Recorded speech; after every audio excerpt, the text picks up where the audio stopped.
Hello everyone, thanks for tuning into our charity live stream event in memory of our lovely friend Josh Seymour. So hello, good evening, thank you all for being here on this Thursday evening. As I say, we're going live across YouTube and live across the world right now with our charity special. So we're live streaming in memory of our lovely friend Josh Seymour, who was a member of GavsWeatherVids community for many, many years, also a member of the wider WX community, and of course a member of the photography communities as well. And there's an interesting overlap between weather and photography. So we're going to be discussing that a little bit later on with one of our guests. We lost Josh last year on the 5th of December, very tragically, very unexpectedly. And so, of course, at the time, it was such a shock for everybody. But I always knew that further down the track, we would do, an event, a stream in memory of Josh, to remember him, to celebrate the time we all had with him, and to say goodbye to him as well. And so that's what we're going to be doing tonight. At the same time, we're also going to be raising money for the Lincolnshire and Nottinghamshire, or the Lincoln and Nottinghamshire Air Ambulance. I'm going to post the link to our Just Giving page right now, if that's all right, everybody. So just to say that we're going to be doing this slightly differently in that, obviously, our advertisements are turned off. There's no ads being generated on this live stream, and you won't be able to super chat on the live stream as well. I know it might be a little bit disappointing to some of you. The reason I've disabled super chat, super thanks, etc. for this stream, super stickers, is that there is no way of stopping Google from being able to take, or being able, Google taking a cut of the donation, if you see what I mean. So I think the easiest way, the best way of doing it, is to just simply share the link to Just Giving. You can donate through Just Giving. Donate what you want. All donations, big or small, small, big, whatever the donation is, even £1 is welcome and well received by us, by Josh's family, by everybody involved with this live stream, and of course by the Lincoln and Nottinghamshire Air Ambulance as well. So as we go along, we will be checking into Just Giving that and seeing how things are going there. And that's a secondary part of the stream. If we can raise a bit of money for the air ambulance, then that's going to be absolutely amazing. But what we're primarily here for, of course, is to say, thank you so much for the time we had with Josh, to celebrate Josh's life and to remember him, and also, of course, to say goodbye as well. So as we go through the live stream, I'm going to be chatting to Send It, to Matthew.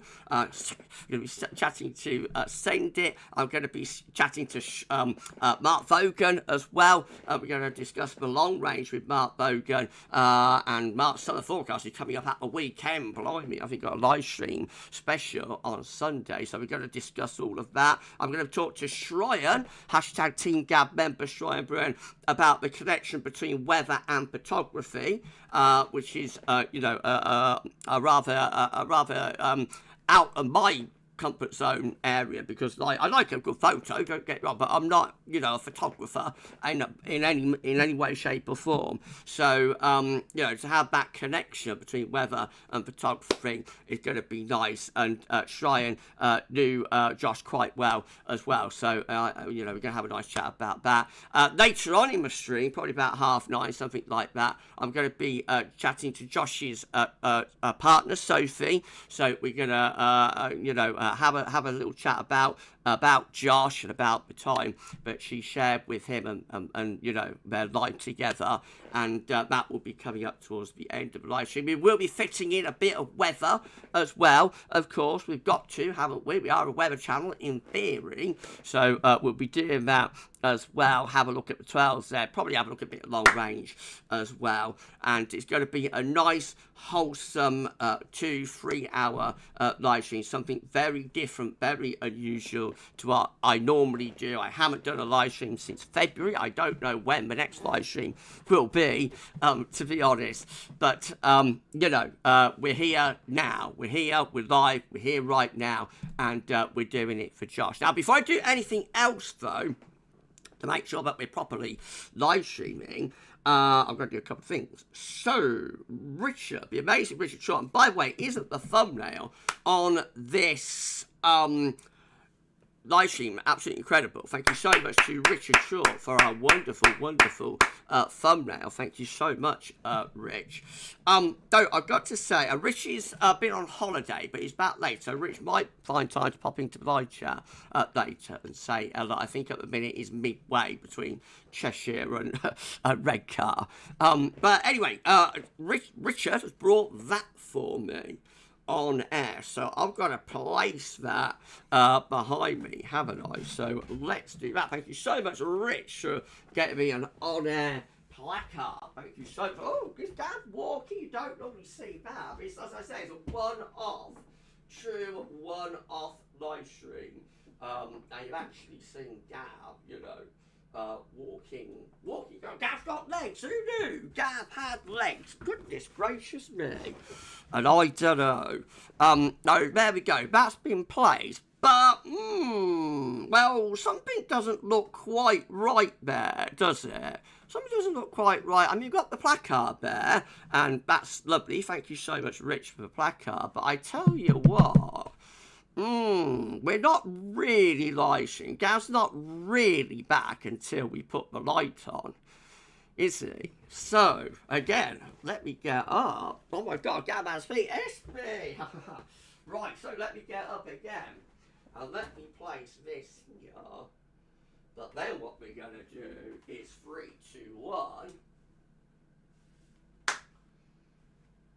There we go. We're back, everyone. Gav is back. And we are live on air for Josh. Looks nice, doesn't it? So thank you so much, everyone, for being here. I'm very quickly go through the live chat. If everyone say thank you so much, thank you, Rich. Thank you so much, my friend.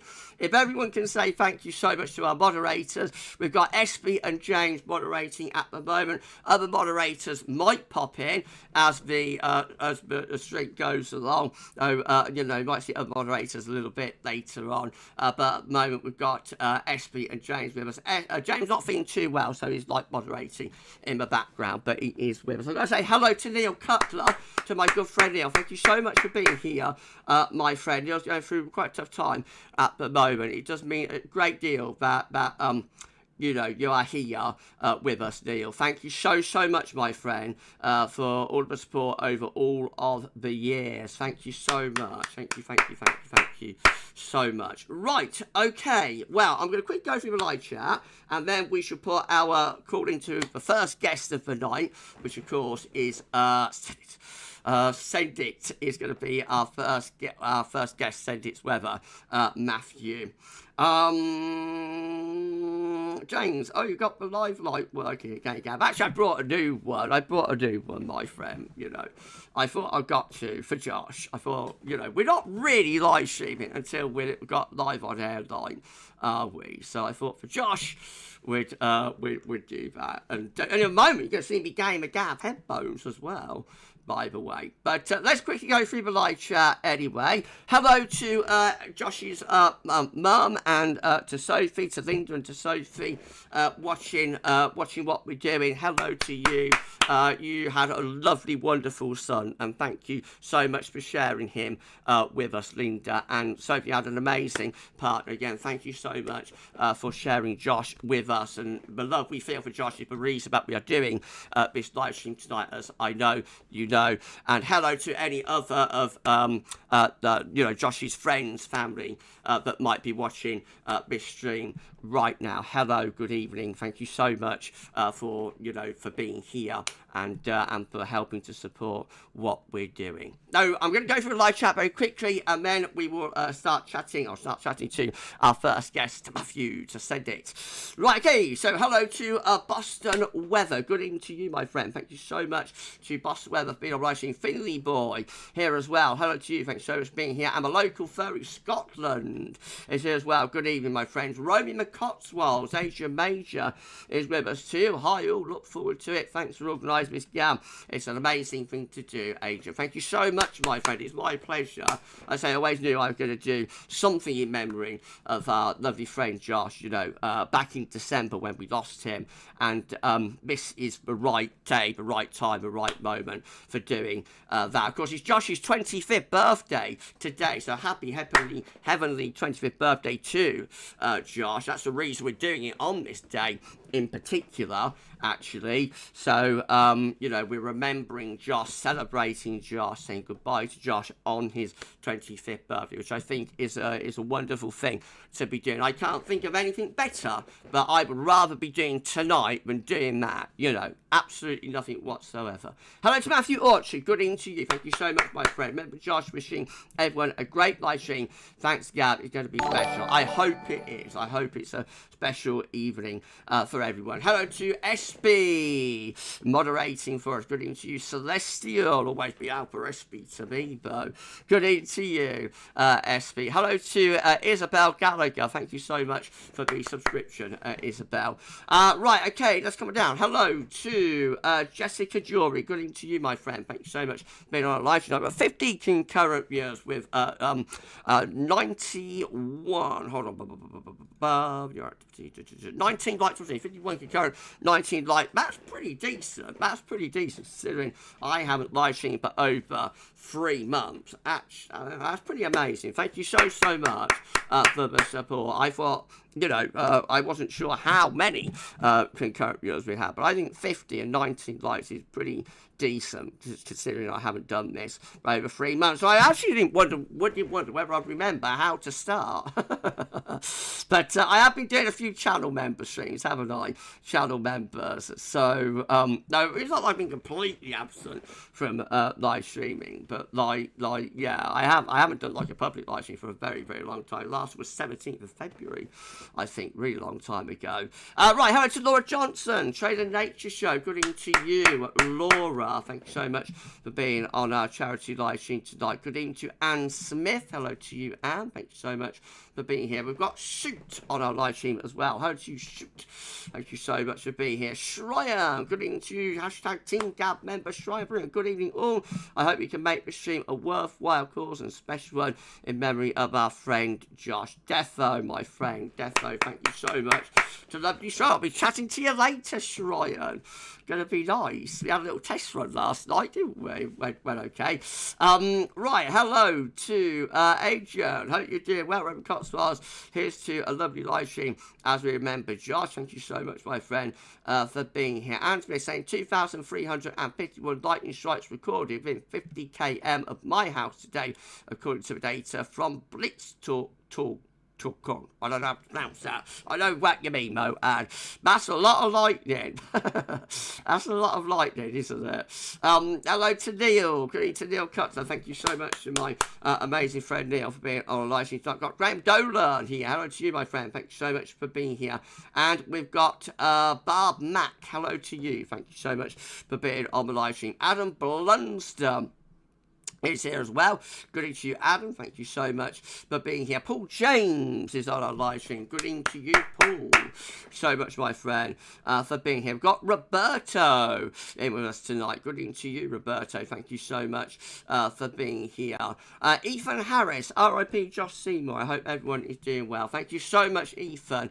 And yeah, I'm all right. Bit hot, bit like being in a sweatbox. Like Alec Guinness in a sweatbox in Bridge over River Kwai here in the towers at the moment. But yeah, thank you so much for being here, Ethan. We're all doing okay. I think just a little bit warm, maybe. Right, okay. Let's see. Come down. Okay, send it, see. I'll be shortly send it. Be with you in a moment, my friend. Thank you so much for being on our live stream tonight. Send it. So much, Matthew. Okay, let's come down.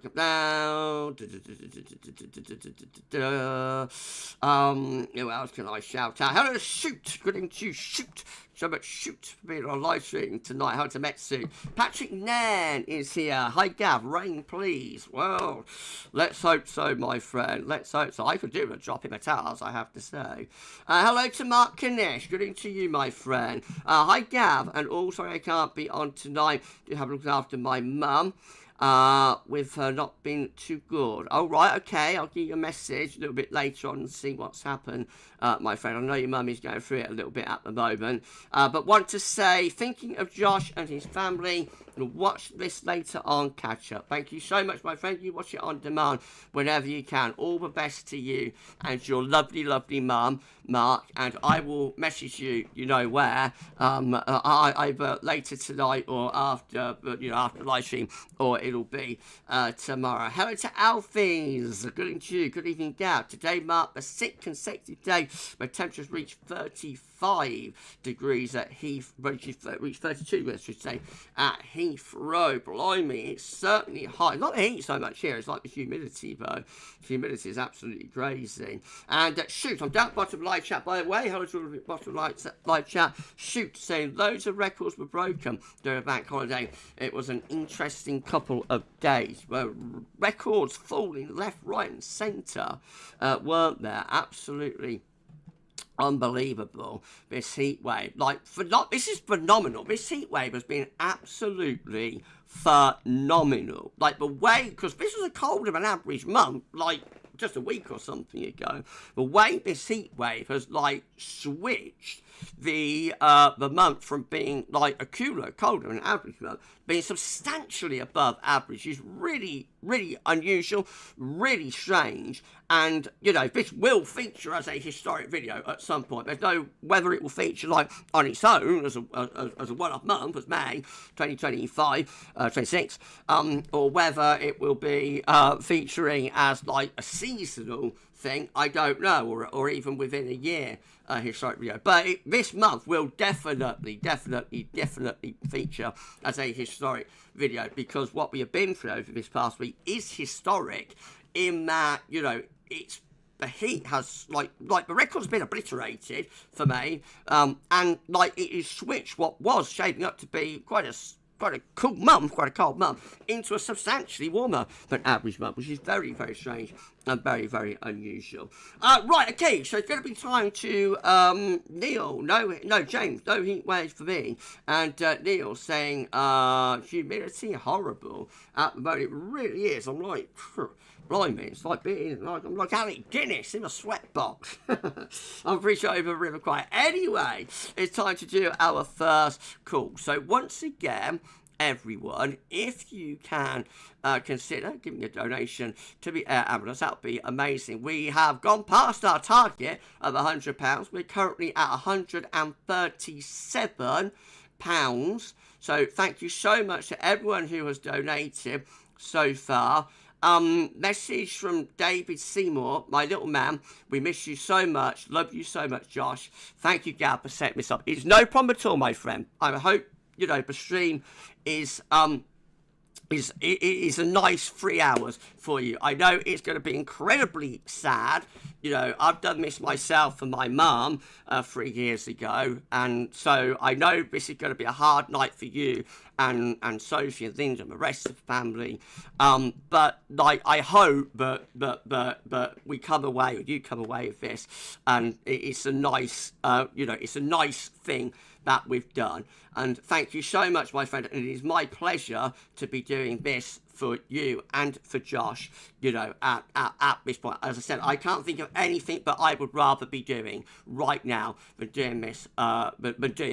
You know, this is a special thing for me to do, and there is nothing more that I would rather do than be doing this. Right, so once again, this is a link to our Just Giving page. So if you could consider giving a donation to Just Giving, that would be absolutely awesome. We're raising money for the Lincoln and Nottinghamshire Air Ambulance, who you know, did everything they could to save Josh on December the 5th when we lost him. Right, okay, so right now you're going to see the reveal of the Gamer Gav headphones, and so here we go, everyone. I've got to say thank you so much to What the Gap for these. So I was actually made Employee of the Month at What the Gap last month, and in you know, in reward for that, they gave me because Gab can just do weather live streaming now. I also serve pastas and pizzas and things like that. But anyway, they made me Employee of the Month, and part of that was to give me a £50 voucher from Amazon. And so you know, to do, because I knew it's actually would be coming up, so I thought, well, what better thing could I spend that on would be like my Gamer Gav headphones. So to Elijah Carpenter, good evening to Elijah. Thank you so much for being here. Cravendale, thank you, Gav. Josh was lucky to have such a great community with you all. I'll come on to that in a moment. But they gave me a £50 Amazon voucher to What the Gap, being Employee of the Month. And I thought there's nothing that I'd rather spend that on than my Gamer Gav headphones. And so there they are, everyone. What do you think to my Gamer Gav headphones? I'm a true gamer now, aren't I? Suits, those headphones look brilliant on you. Thank you so much, my friend. Right, okay, so shall we talk to our first guest, Matthew? Send it. Shall we have a chat with Send It? Here we go then.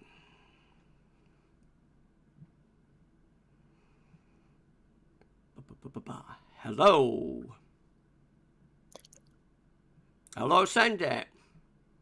Hello? Hello, Send It. You're right, my friend.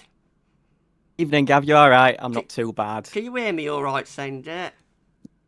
I can hear you. Good. I can hear you too. Let's make sure everybody else can hear Send It. They should be able to. Let me make sure Streamlabs is... So hold on, audio desktop. Hang on. So they might not be hearing what we're saying there. Hold on. Are you hearing me, everyone? Like there's a little flicker of light or something going on.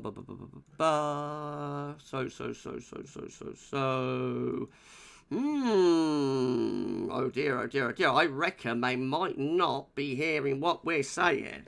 Streamlabs. Audio very good. Oh, audio very good. Sryan saying audio is very good. Thank you so much, my friend. We can hear. Oh, blind, that was heart in the mouth. No, I tell you for why. If anybody knows the Streamlabs layout, no, with Streamlabs you have like two audio things. You've got desktop audio, which is how I'm speaking to Matthew and how Matthew's speaking to me, and then you've got my microphone audio. The microphone is buzzing away really nicely, you know, with the bar that goes across, and I can see, but like the microphone's working fine. But like on desktop audio, it's only showing little flickers. So, goodness gracious me, I thought it was all falling apart there, Matthew. I thought, here we go, it's Gav, messing it all up again. Gav moment. As you know, but I can do. But like, everybody confirming it's fine. Sue, loud and clear. Laura, loud and clear. Shrine, audio, very good. SB, no, we can hear. Oh, that's great. Blimey, I'm really all sweaty now after that.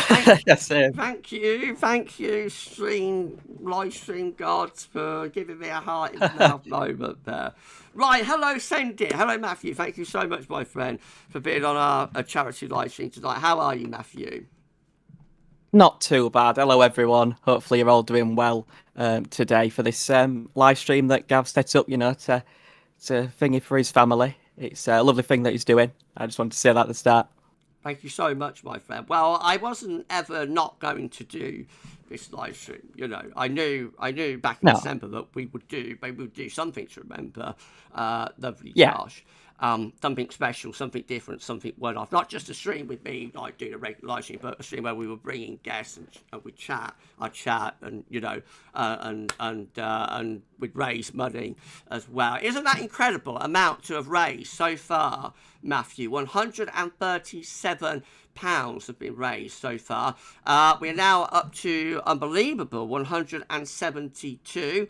Thank you so much, Graham Dolan, Mark Lindsay Vogan. We're going to be talking about Mark a little bit later on. Thank you so much. Thank you so much. Unbelievable. So we're over 170% of the target for the amount raised already, Matthew. So that is brilliant, isn't it? Wonderful. You know, absolutely crazy. Matt, I see you've done a donation as well, Matthew. Thank you so much, my friend. Everybody donate, and I probably won't be able to, like, say thank you to every single person individually as we go through this live stream. But please know, anybody who donates, your donation is very, very, very gratefully and welcomely, is that word? Welcomely, that's Gavism, is very welcome and, you know, very, very gratefully received. So please know that, each and every one of you. Thank you so much for all of your donations. And we have already gone well past, like, the target that I set in terms of, you know, what I thought we might get for this live stream for the air ambulance. They do an incredible job, don't they, Matthew? Yes. Yeah, like, they do a fantastic job. Like, it's unbelievable the work that they do, and the thing that I think a lot of people, because it's quite nice actually that we're doing this for the air ambulance, because I already have a connection to the air ambulance through my dad. And like OGs, I don't know if you would remember this, Matthew, but like we did a live stream, me and my friend the furry one. You remember the furry one? Hands up if you remember the furry one. It's still with us, don't worry. The furry one's very much still on the scene, but like he's not, you know, in the live chat and that, but he is still very much a key and integral part of the channel and my very, very good friend. But anyway, with Savvy, I did a charity live stream for the Coventry and Northamptonshire ambulance, because they did everything they could when my dad was taken ill, you know, and unfortunately we still lost him, but like they did an amazing job in trying to save him. And so what a lot of people don't know about the air ambulance, I think, is that SB, the furry one, we've got to mention the furry one, haven't we? We've got to. What everybody, or what a lot of people don't know is that the air ambulance isn't part of the NHS. You know, they're not part of the ambulance service. They are completely and totally reliant on donations, on charitable donations. You know, they are a charitable organisation reliant on charitable donations. They don't get any money from the NHS. They don't get any money from central government. Yet they still do this amazing life-saving work where, you know, they will go out to people sometimes, but before like ambulances and paramedics can get to somebody, and they will, you know, do every attempt they possibly can to save that person, that patient that is taken ill. And so I think this is a wonderful cause to be raising money for, and I think they do an absolutely incredible and amazing job. I'm sure you agree with that, Matthew. Yeah, absolutely, I do. So how are things going on your channel then, Matthew? Let's get into the depths of nitty gritty. The nitty gritty of what's happening at Sendit Towers. What's going on? My friend? Well, just steady away. Steady. We've been through a quiet time, haven't we? Like, this is always quiet times for weather. Well, not now, but like it's beginning to tick up. Like, it's just starting to tick up, isn't it? But like slowly, yeah. March and April always sees a drop off, doesn't it? Always goes down in March until you reach your nadir, and then you start gradually coming back up anytime from about the middle of May onwards. And we've just turned that curve, haven't we? Yeah. Definitely. Yeah, and it should only go up from here now. It should be on me up, shouldn't it? With like peaks and troughs, you know, it's not a linear thing. Yeah, Like, not every day. it's a bit up and down, isn't it? But like the trend is an upwards one, isn't it? Let's do a few from the live chat. Thank you so much to James for sharing the link to our Just Giving page. Thank you so much, James. Again, thanks so much to everybody who's donated on this live stream. Paul James, Josh had a wonderful talent and passion for photography. He always sent me photos each day asking my opinion. I had a lot of photos from Josh as well, and like I really missed not receiving. Did you receive like photos regularly, Matthew? Oh, especially on like X, Twitter, whatever you want to call it, and then sometimes on like the Discords and the the different servers that we've got. Yeah, and it was just lovely to see all the different pictures that he'd send. He had such an amazing talent, you know, for that. And it's nice because we featured one of his photos, and actually later on I'm going to show a collage of some of Josh's photos, and one of those in the collage is from the picture we featured in the calendar for this year, the 2026 calendar. So obviously when we picked that photo last summer to go into the calendar, we didn't know the terrible events that were going to occur. But it's nice now, that we have that in the GavsWeatherVids 2026 calendar. And later on this year, we're going to be doing the 2027 calendar. We will be featuring another one of Josh's photos in that, because he's left such a body of work. We could probably feature his photos, I don't know, the next 20 calendars or something. So, it's really nice, isn't it? But like we've got that legacy. To be able to look back on and to remember him with. Yes. Yeah, I second that, definitely. So I'm going to say hello to Nick Jagger. Great cause and well done to all involved this evening. Hope you're well, Gav. Thank you so much, Nick, for being here and supporting what we do. I have noticed that you have been supporting what we've been doing in terms of building up to this charity live stream. You've been helping to promote it on X. So thank you so much, my friend. For doing that. Thank you so much. And Elijah saying, I hope you're well and your family are well. I used to enjoy chatting with Josh in response to his fantastic weather photos. My thoughts are with you and your family.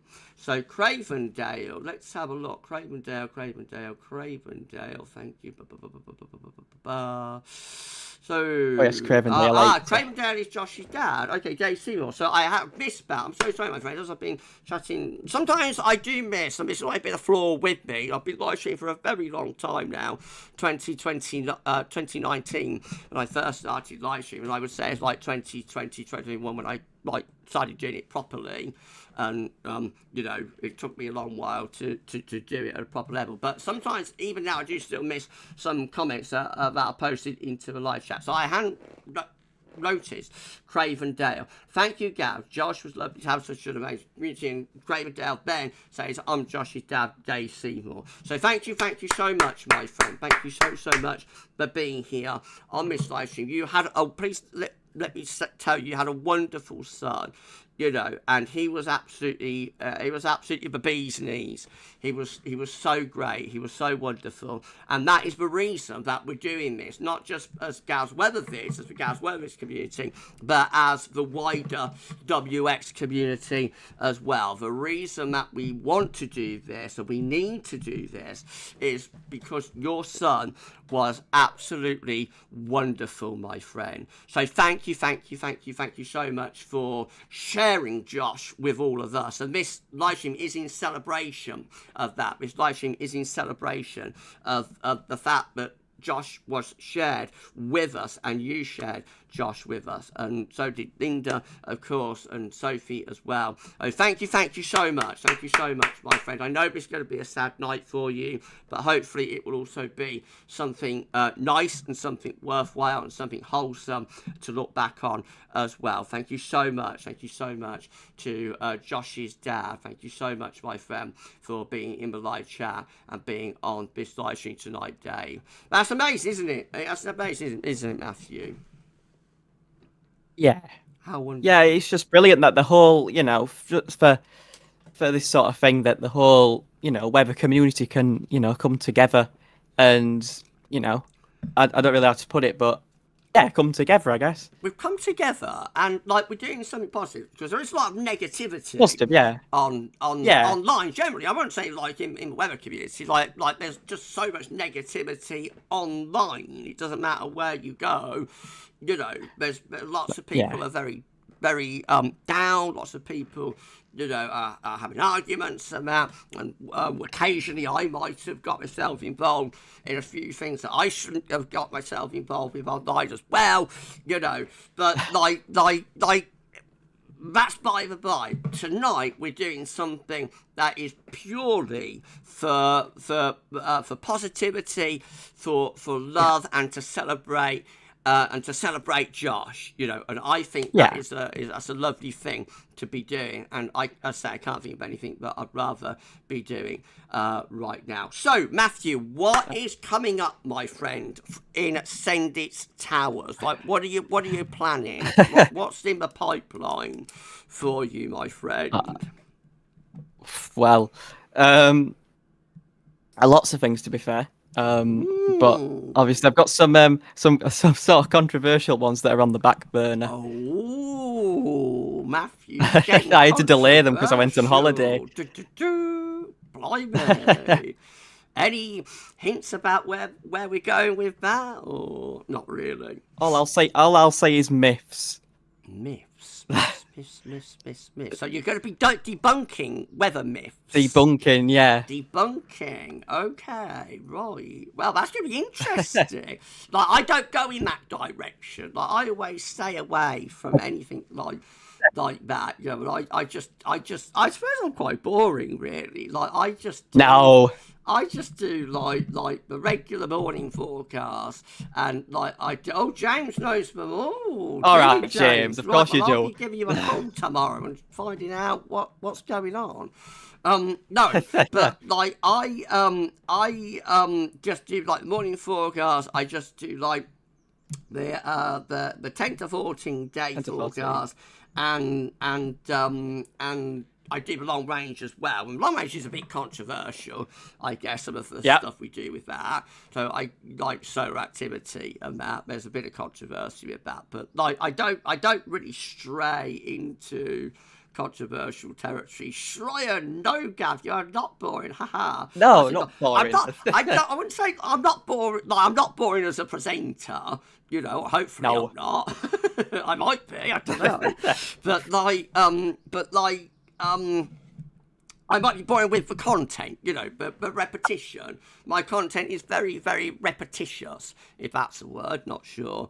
But yeah, it's not something that I ever want to stray into, like controversy. But occasionally I do it. I'm not really know that I'm doing it sometimes. Like there was this one time when I upset the whole of Manchester. I've got to drop this in, and like it's quite funny because like I do it like it's just like a regular video.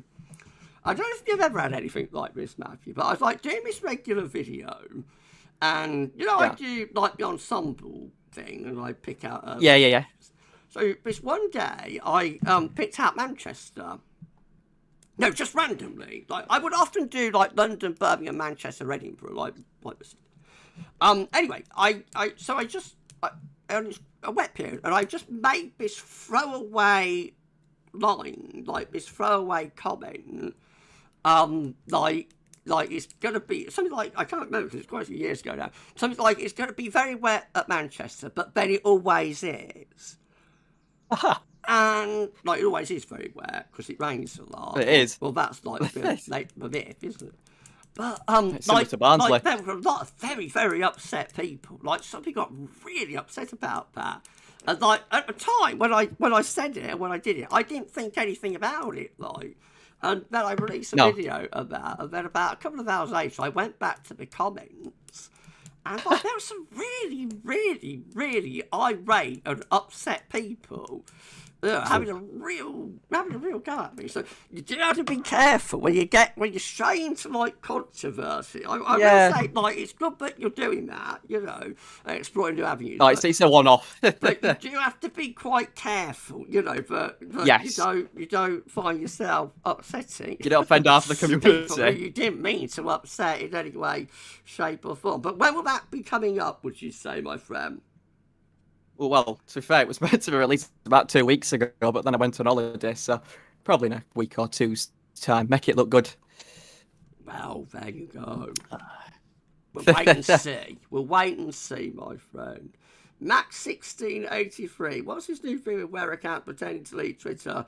Go in, give me a gospel speech. Oh, not that.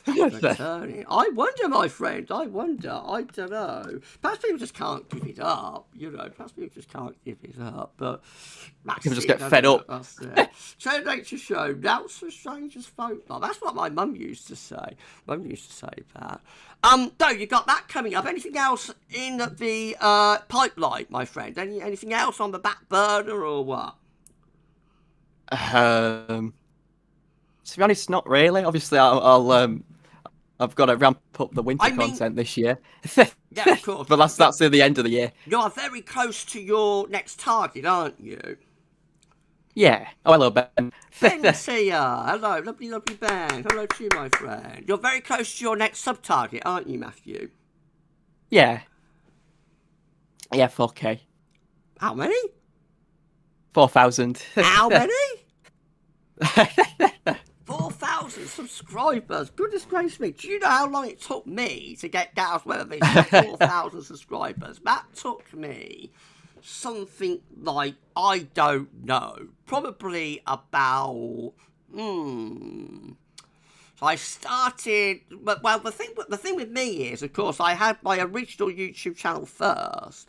So that does complicate things a little bit, because for 2012 to 2014, I was uploading all the weather videos to the Gavin Partridge channel. And that happens to include, hello to lovely Ben, hello to the amazing Ben Enty, thank you so much, Ben, for being on our live stream. That happened to include what I would class as genuinely cold winter that the weather gods gave me, which was 2012, 2013. So I had a live stream through a genuinely cold winter and a severely cold March. But of course, it was my first winter and nobody was watching, really. So I moved on to, I had the YouTube channel, then I had GavsWeatherVids.com, and I moved the weather video uploads from the Gavin Partridge channel to a specifically titled GavsWeatherVids channel, you see. So that was in 2014. So I can only really go from 2014. And I reckon to get to 4K, it probably took me from 2014 to about 2017. Something like that. So, I mean, that's like 3 years, and you've done it in about half that time. So, you know, that's absolutely unbelievable. Absolutely unbelievable, Matthew, that your subs are moving so quickly. And you'll be on to 5K, and then you'll be on to 7K, maybe on to 8K, maybe on to 10K. It's just going to expand, like the only way upwards. The only way is upwards. The only way is up, baby. You know, the only way is up, as in the words of Yaz. Hello to Ben saying, I subbed in 2012. Thank you so much, my friend. You're an OG. Actually, Ben goes OG, yeah. Ben's an OG. He goes back beyond that. Like, he goes back to the Weather Outlook and the forums and that. Don't you, Ben? Although I didn't actually know him on the forums. He remembers me on the forums, and like I'm sure we interacted on that on the Weather Outlook and on Net Weather. Well, I was never on Net Weather. very often. Like, I did go on NetWeather a little bit, but like, I wasn't really a NetWeather person. I was more of a 2 person, more of a Weather Outlook person. But wherever, you know, wherever I was in that era, Ben, I'm sure Ben was there or thereabouts. So Ben's a proper OG. Proper OG. Elijah said we need a run of cold winters. We do, don't we, Matthew? Wouldn't it be nice to have a run of cold winters? Goodness gracious. That would make things go. That would be awesome, wouldn't it? Okay, so just checking the Just Giving page. We are now at £220. Unbelievable. Thank you so much, Brilliant. everyone. We have smashed the target. Target was £100. We have completely smashed and obliterated that. Absolutely incredible. We've got a donation from Anonymous. We've got a donation from Boston Weather. We've got a donation from Age of Asia and Sryan donated as well. Thank you. Thank you so much to everybody who has donated so far. And let me just share the link. James has just shared the link. Yeah, if you could give a donation, you can afford to do so, no, that would be amazing. So, Matthew, what do you think about a run of cold winters? Unlikely. Unlikely. Obviously. But never say never. I think the 2030s personally, but I don't know. 2030s. I say never with my weather. You just never know what's around the corner. Like, you never know. A lot of people think that, like, it can't happen now. You know, a lot of people think that it like, definitely it can't happen. But we see, like, huge amounts of cold glimpses like, dropping from Canada into North America. We see huge amounts of cold dropping. They had a brutal cold, didn't they? Brutal cold drops in. And, like, brutal cold into Russia. Brutal cold drops into Asia. Like China, Japan can get brutal cold in some places. Northern part of Japan.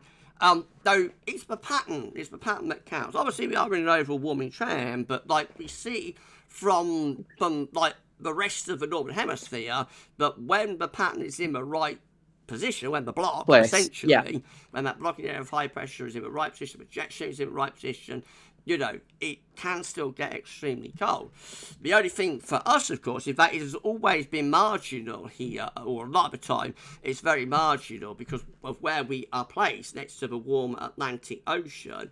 And so that means, obviously, that you've got to have absolutely everything lining up in the absolutely perfect position and the perfect scenario on that. And sometimes that's quite difficult to pull that off, and it is increasingly it's increasingly so. But I still think it's possible. Oh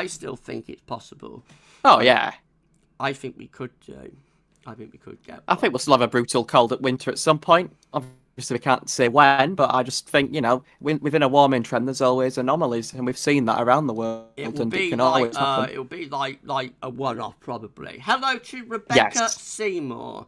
Hello to Rebecca, saying, happy heavenly birthday, Josh. Thank you for keeping his memory alive by doing this. From Uncle Terry, Auntie Karen, and cousins Rebecca and Daisy. It is my pleasure, Rebecca. Thank you so much for joining our live stream tonight. Thank you so much for sharing Josh with us, and, you know, for sharing such a wonderful young man. And please know that everybody within the GavsWeatherVids community, everybody within the wider WX community, everybody within the photography community, and there is an overlap that we're going to discuss with Sryan a little bit later on. There's an overlap between those two communities. We are all sending our love and hearts and best wishes out to you, Rebecca, and of course to the rest of Josh's family, to Dave, to Linda, and to Sophie, and the kids as well. And you are very much in our thoughts and our hearts and our prayers today, particularly today. You know, on Josh's 25th birthday. Thank you so much, Rebecca, for being here. Sryan saying, I've been subbed to GavsWeatherVids since October 2016. Try find my bond. You've been around a long time, haven't you, Sryan? Sryan was very young. Sryan was very young. Back when he started on GavsWeatherVids.com, actually. Well, also on GavsWeatherVids, YouTube, but on GavsWeatherVids.com, it was our Discuss. Who remembers Discuss? You never see them now, or not very often. DISQUS. You're too young to remember, Matthew. You're too young Yeah, I'm gonna to say. remember this. But like Discuss, DISQUS was a thing back in the day, and I had that on my website. But it was very glitchy, very glitchy, and prone, to being targeted by bots and things. So I ditched that, and then really when I ditched that, that was really the end of GavsWeatherVids.com. I then moved on to focus on the YouTube channel. But I do always think about maybe one day bring back the website. Maybe one day where I did try to bring it back. Day. I did try to bring it back last year as WordPress, as a WordPress sort of blog type thing, but it didn't work at all. Like it didn't work at all. Like if I ever brought it back, I would bring it back as like it was, and it takes a lot of work and a lot of time and effort to like code in all of the HTTPS that. But like it's something that I think about. Maybe one day we'll bring it back, and and we'll have GavsWeatherVids.com again. Who knows? Who knows what's around the corner? We're at 54 in current viewers with 34 likes on my stream. Thank you so much, everyone. In about 5 minutes, about 8 o'clock, we're going to start chatting with Mark. Mark's on the road. Mark's a long-distance driver, actually, Matthew. I don't know if you knew that, but like No, I didn't. He tonight is on the road, but nevertheless, we're going to endeavour to have a chat with Mark. Mark's got his long-range summer forecast coming up at the weekend. He'll be doing a live stream on Sunday, I think. Did you see the summer forecast from GavsWeatherVids, Matthew? I did. What did you think? What did you think, my friend? Was it all right? Yeah. I was talking to James about it. It aligns with my thoughts pretty well. Where to go with this summer? No, I know. I could very easily channel member chat from Ben. We so close to cold winter. Too bad we wasn't next to Germany. It's true. Yeah, no, last time we did get pretry close to it, didn't we? It was on the cusp. It was on the cusp, on the periphery. Who doesn't want to be on the cusp? No. So, like, what was I saying? The summer. I wasn't sure where to go. With it, and I had to rein myself in because I was kind of thinking, should I go really hot, like, especially as this heat wave has come along. I was thinking, like, should I go really hot and like go for a classic? And I just had to rein myself in a bit from that. But it was a close call, and like I could very easily. Yeah. And if we came away with a very hot summer, I wouldn't be overly surprised. I don't know about you, Matthew. No, I think I've mentioned it on one of my videos that I just think we're going to see at least one period of like a week or something of like extreme heat again, similar to like 2022 or something. 2022 was like a very hot summer in totality. So like, I just think like that week where we hit was it 4.2? Yeah. But but that summer started. I think it started on the 17th of June. The day we laid my mum to rest which was quite surreal because like she always hated hot weather, so it was quite bizarre that on the day but we laid her to rest, like was the first like genuinely hot day of that summer. That's why it sticks in my memory. 17th of June, which was a Friday, and then it sort of backed off. But like that was the start of it, and then it just got hotter and hotter and hotter. As it went along, and so we had like 18 Celsius CT July, and that extreme heat of like the middle bit of a month where we hit 40, which was like phenomenal, like absolutely phenomenal. Crazy.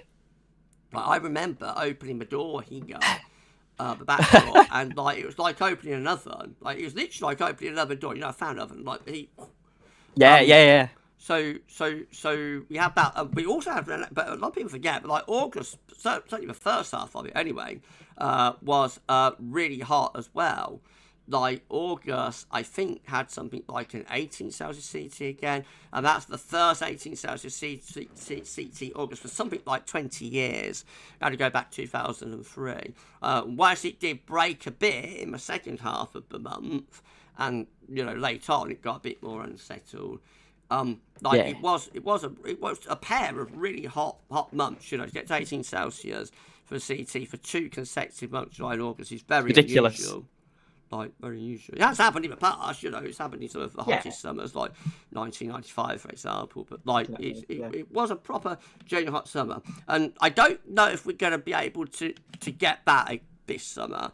I think it might turn out to be a little bit too unsettled, really. Yeah. But it'll be interesting to see, won't it? Like, it'll be very, very interesting to see how it works out. Absolutely. We'll have to wait and see. See what the weather gods throw up. Watch your space. What will the weather gods have in store for us? How are studies going, Matthew? Before you go, how are studies going? Absolutely fine. Absolutely fine. Okay, so everything's going well for Send It. Like in Send It Towers, everything's going well. Well, that's great to hear, my friend. And as you know, you're a gal's protege, so one day that banner, that torch is going to be handed over. Oh, don't talk like that again, Gav. We don't want to hear it. Won't be yet. Don't worry, won't be yet. But like one day, you know, I can't carry on doing this forever. I'm like 50 next year. It's not old age, it's just a number. Well, age, that's what people tell themselves, like age is just a number, but it's not really. Like it does, you do feel it, like it does catch up with you. When I'm at work, and no, at Watford Gap. Well, this is work, like YouTube is my job, I'm a weatherman, you know, that's what I am, as I've explained before. I am a weatherman. This is what I do, live streaming, the weather, you know, and this is what Gab is what I do. But I have to pay the bills, I have to keep the lights on, I have to keep the water running out the tap, you know. So I have to do the other thing, and at Watford Gab, which I'm perfectly happy to do, and like thank you so much to them for all of the support that they give me. There's probably going to be some people watching from too bad right now. If everybody's watching from Watford Gap right now, hello, all of you, thank you so much. So thanks for the headphones. But yeah, we're going to want. Yeah, they pay for my game down. But when so the point, roundabout way, the point is, when I do that job, sometimes I have to like change the milk over. Yeah. Sryan Gavin Partridge is a weatherman. That sounds like a song somewhere in that. Sryan sounds a bit like a John Ketley's a weatherman. I remember that. No, when I have to change my milk over, I have to bend down, and like we have got a stool that I can sit on, but sometimes that's taken elsewhere. So sometimes I have to go right down. Sometimes I have to go right down onto my knees, you know, and like kneel on the floor, and like it's like going down, but like getting up, it's like like those knees are starting to creak. You know, those knees are starting to creak. So like age is just a number, but then you do get to an age where you do start noticing it. And I would say it's about 45. It's about 45 when you start to notice more creaks and like things just don't work quite as well as they did, you know. But like obviously I'm not retiring anytime soon, but like there'll be a day where the George has to pass over. Anyway, thank you so much to lovely Matthew. Is there anything you want to say in closing, Matthew? Thank you very much to Gav for having me, and it's been a great little time. And the last thing I'll say is I hate heat. You hate heat? You hate heat? You're I like hate my mum. it, yeah. My mum hated it. My mum, like she did. She absolutely hated it. Like she was here like today, yesterday, day before. It would have been curtains closed, like fan on.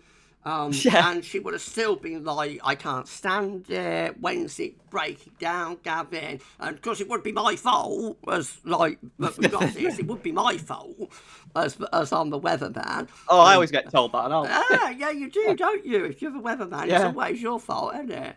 And Yeah. and it would be, like she'd think I'm reveling in it. She used to think that sometimes, she used to think sometimes that like he's reveling in this if it was weather that she didn't like and I was like live streaming about. She didn't, she didn't really understand that I've got to play YouTube, haven't I? And that, but it's funny how some people have their likes and their dislikes of the weather. But I always say, like, everybody's free to enjoy or not enjoy any weather type they want. Any weather type they want. Everybody can enjoy what they like, can dislike what they like, and it's absolutely fine. I don't judge.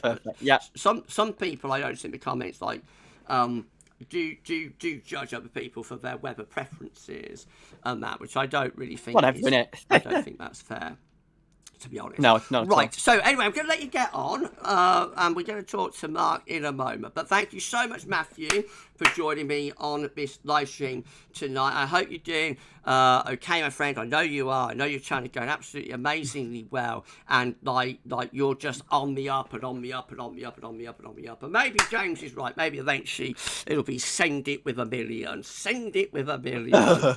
And wouldn't that be epic? And thank you so much, my friend, for being here and being with us tonight, for celebrating Josh and, celebrating the love that Josh gave to us. And we want to give back to Josh and his family. Thank you so much, Matthew. Absolutely. Thank you very much, Gav, for having me on. Thank you, everyone. And hopefully we'll do something together another time as well. I'm sure we will, my friend. I'm sure we will. Yeah. I'll speak to you soon. Thank you so much, Matthew. Speak to you soon. Thank you. Bye. Oh, well, that went all right, didn't it? That went okay. I didn't mess that one up. That's all right, isn't it? Right, before we talk to Mark, I'll be with you in a moment, Mark. Before we talk to Mark, let's do a few more from the live chat. So, James has shared the link to our Just Giving page. We are now at an unbelievable £305. I'll be talking about that to lovely Mark in a moment. I'll be with you very shortly, Mark. Okay, so we're hovering around 50 concurrent viewers. Epic live stream. Thank you so much. We are remembering. Send it. Thanks, Gav. No problem at all, my friend. Thank you so much to the amazing Send It's Weather. Thank you so much to Matthew for being here. So we are remembering the amazing Josh Seymour tonight. We're doing a charity live stream in remembrance of our lovely friend Josh, who we lost last year on the 5th of December, just before Christmas.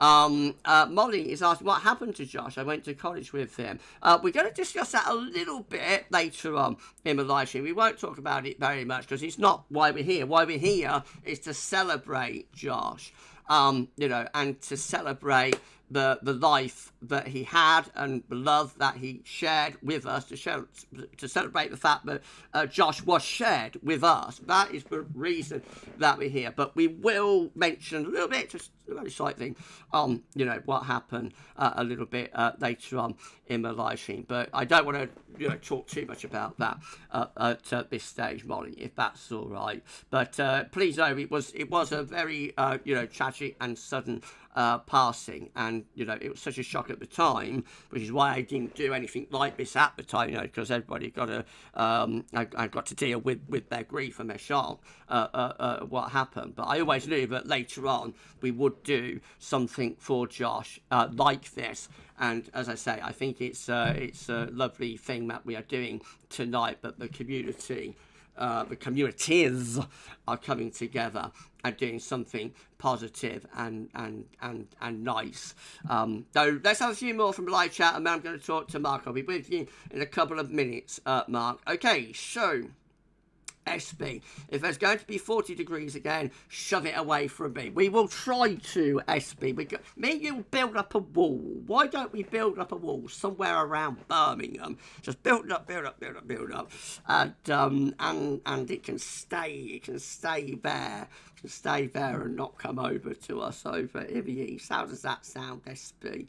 Laura say you could cook an egg in just the breeze of that 40 degrees. It was incredible. That was just windy, wasn't it? But like also so hot as well. Right, okay. Well, let's have a look. Dodgy Banana, hello to you. Thanks so much to Dodgy Banana for being on live stream. I got Fisk on the live stream as well. Hello to you, my friend. Thanks so much for being on live stream. I'm so sorry if I missed anybody in the live chat. Please know that's not deliberate. Obviously, I'm doing conversations as we're going along. Maybe comments I miss and I don't see. So hopefully, if I do miss anything, like just give me a give me a wave or something, some sort of emoji. Andrew Davis, good evening to you. Thanks for being on the live stream.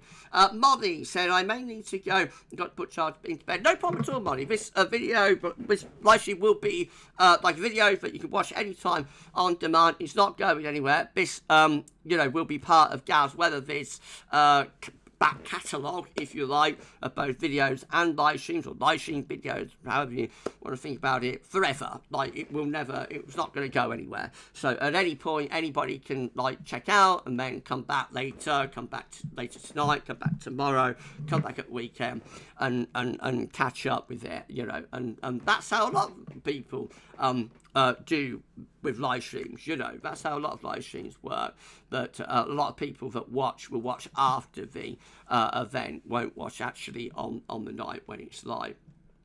So that's no problem at all, Molly. Don't worry about that. Sryan, Suit wanted it for my temperature contract. Okay, so Suit and Sryan are having a nice chat with one another. That's lovely to see. Okay, anybody else that I've missed out? Anything else that I've missed in the live chat? I don't think so. Local folk, what is discus? You're young, you see. Anybody that's over 30, probably 35, 30, will remember discus. Anybody under that age not have any idea? Probably. Hold on.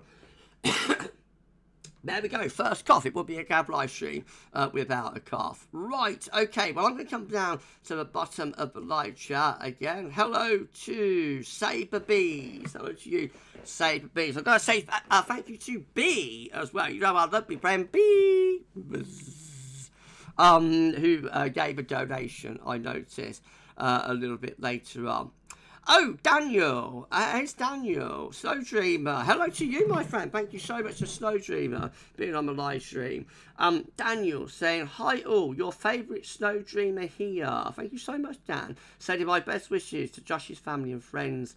He was a gent and is very much missed in the community. Taken too soon. He really was. He was such a special young lad and such a special young man. As you are, Daniel, I gotta say. Like, you've always been one of my favourites within the community. But Josh was so special, and that's the reason, because of the love he gave to us, that's the reason we want to give love back tonight to Josh, and also to Josh's family as well. Right, okay, so I think we're ready to have a chat with our first guest, shall we? Our next guest, I should say. So, Mark, are you ready for me? I'm running a bit late. I said I'd get to Mark about 8 o'clock, but I'm running 10 minutes late, so that's how I am. That's how Gav is, isn't it? But let's see if Mark is ready. Are you ready? Mark Vaughan, let's have a look. Shall we try the voice call? Shall we try it? Let's see what happens. I like that.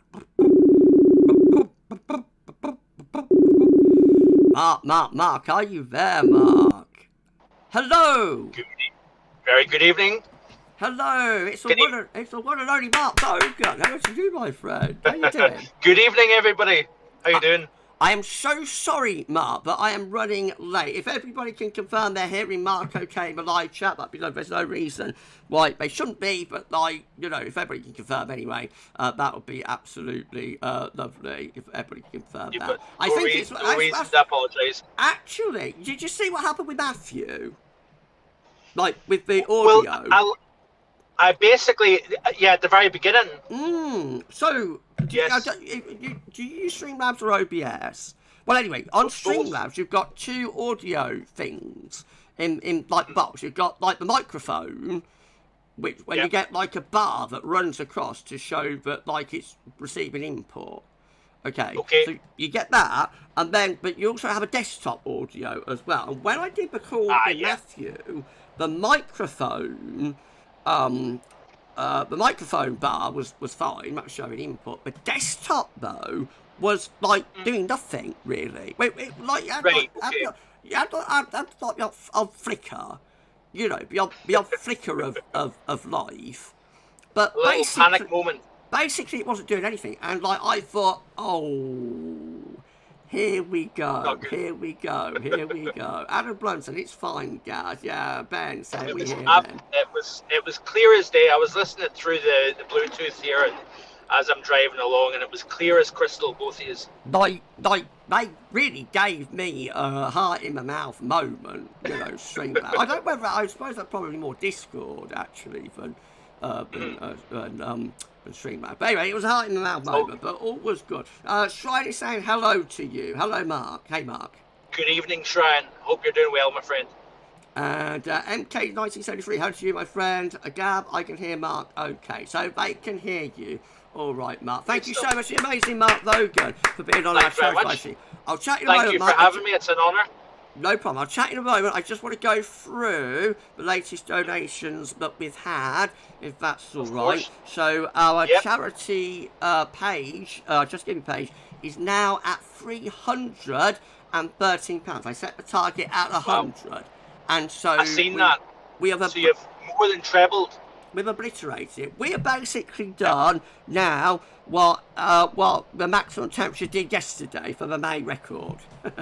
So let's go through some of these. So we've got Josh who has donated. Hello to Josh. Thank you so much for your donation. We've got Ben who has donated as well. Thank you so much to Ben. We've got Dan Finch, my good friend.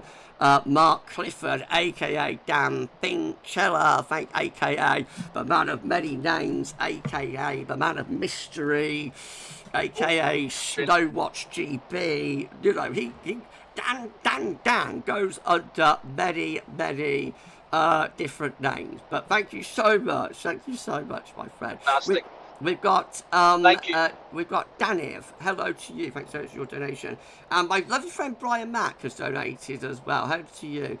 Such a talented lad, taken much too soon. He really was. Martin has donated. MK, great you're organising, Miss Gav.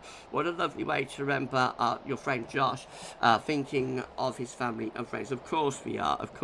Thank you so much. I was never not going to do this at some point in memory of Josh. I can't think of anything but I would rather be doing tonight. Dodgy Banana, Anonymous Boss of Weather. So thank you so much to everybody who has donated on the live stream so far, or to Just Give It so far. And just to say, we'll come to you in a second, don't worry about it. Just to say, the reason that you may be wondering why you can't give donations through the live stream, through Super Chat, the reason for that is that there is no real way to stop Google, who own YouTube, from taking the cut of the money that is donated. And normally that's fine, normally I don't mind that at all, you know, because any Super Chat is gratefully received by me, and I'm happy to share, that with Google, because at the end of the day, Google are providing a platform, and, you know, if they weren't providing YouTube and tech, then I wouldn't be able to do it. So, like, it's fine, and, you know, it's fine that I expect YouTube to take a cut from the ads. There's no advertisements with this live stream as well, there shouldn't be.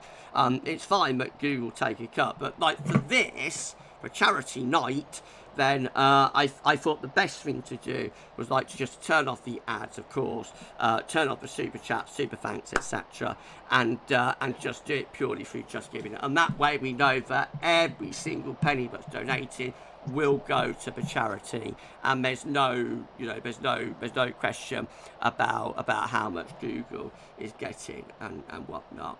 Oh, I hope that's okay. That's the reason for that. It's fantastic, and thank you to everybody for their kind donations and support so far. It's lovely, isn't it? Now you're on the road, aren't you, Mark? So where are you, my friend? I am on the road. I'm currently just passing the Pitlochry junction, heading southbound from Inverness to Glasgow. I've been on the road now approximately 1 hour 44 minutes to be exact. So yes, the sun is shining.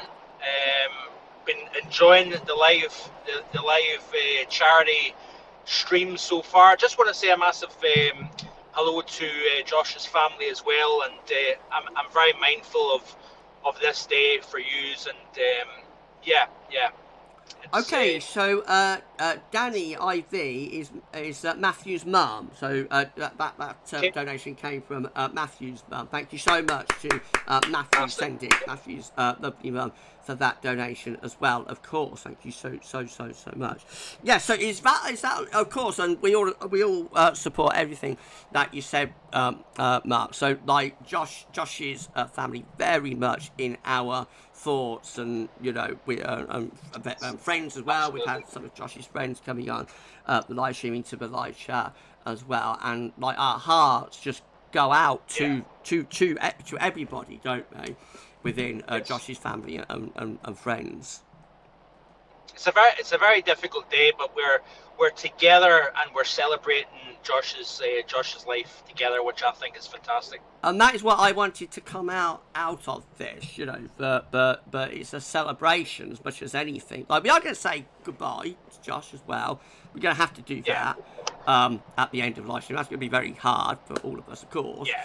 But more than that, we've got to do it. But like more than that, I wanted this to be a celebration of the time we have with Josh, and the things that he loved, the weather, and in a moment, well, a little bit later on, we're going to talk to Sryan about photography as well, which was another avenue that Josh loved, and I wanted very much to touch on those two subjects, but do have a strong overlap, and I've always noticed this, even from my forum days, that a lot of people that like the weather like photography, and vice versa. Yes.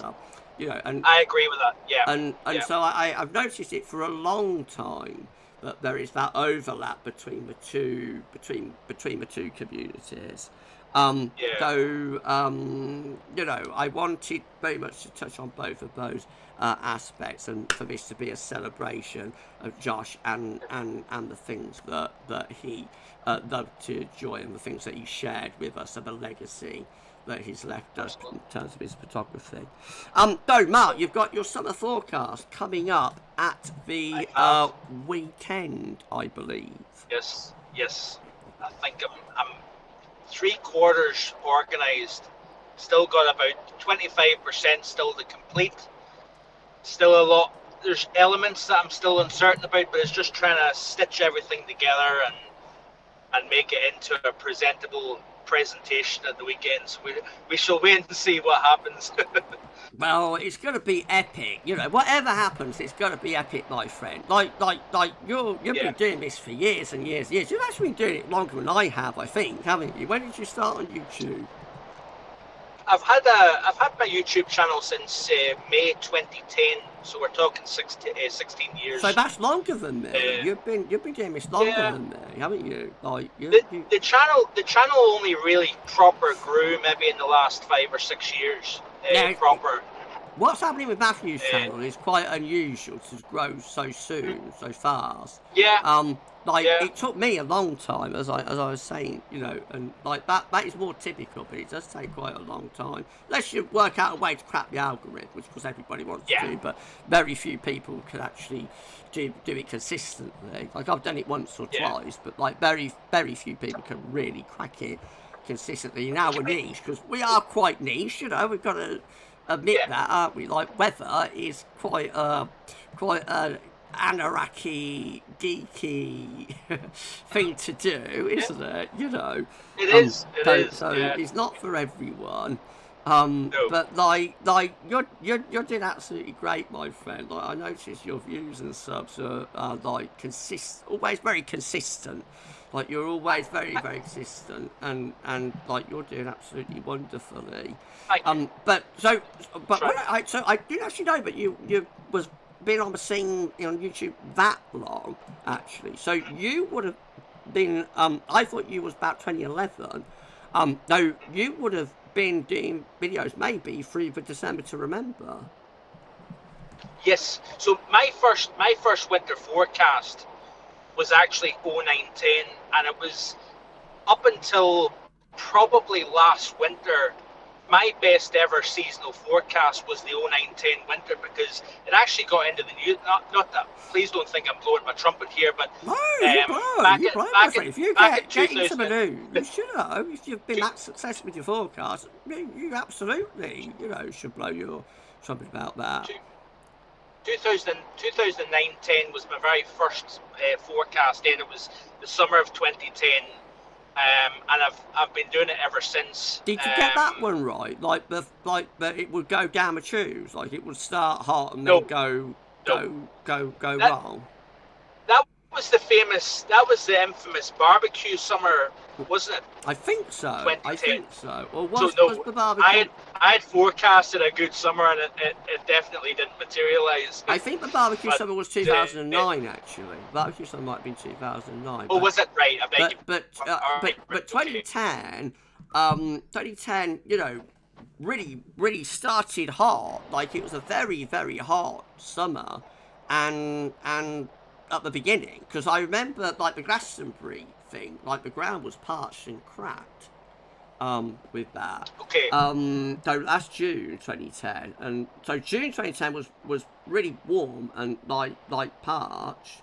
And then it gradually sort of wobbled a bit in July, early July, and then it wobbled a bit more later on in July, and then in August end of July, beginning of August, it cracked, and it was very, very bad August. I remember that, like it was just consistently overcast, it was consistently raining. Of course, the thing with August is, if August is nice, it's very much a hot month, and it feels it. Yeah.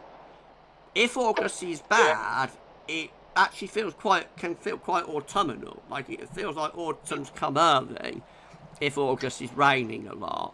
And I remember August 2010 being a lot like that, Yeah,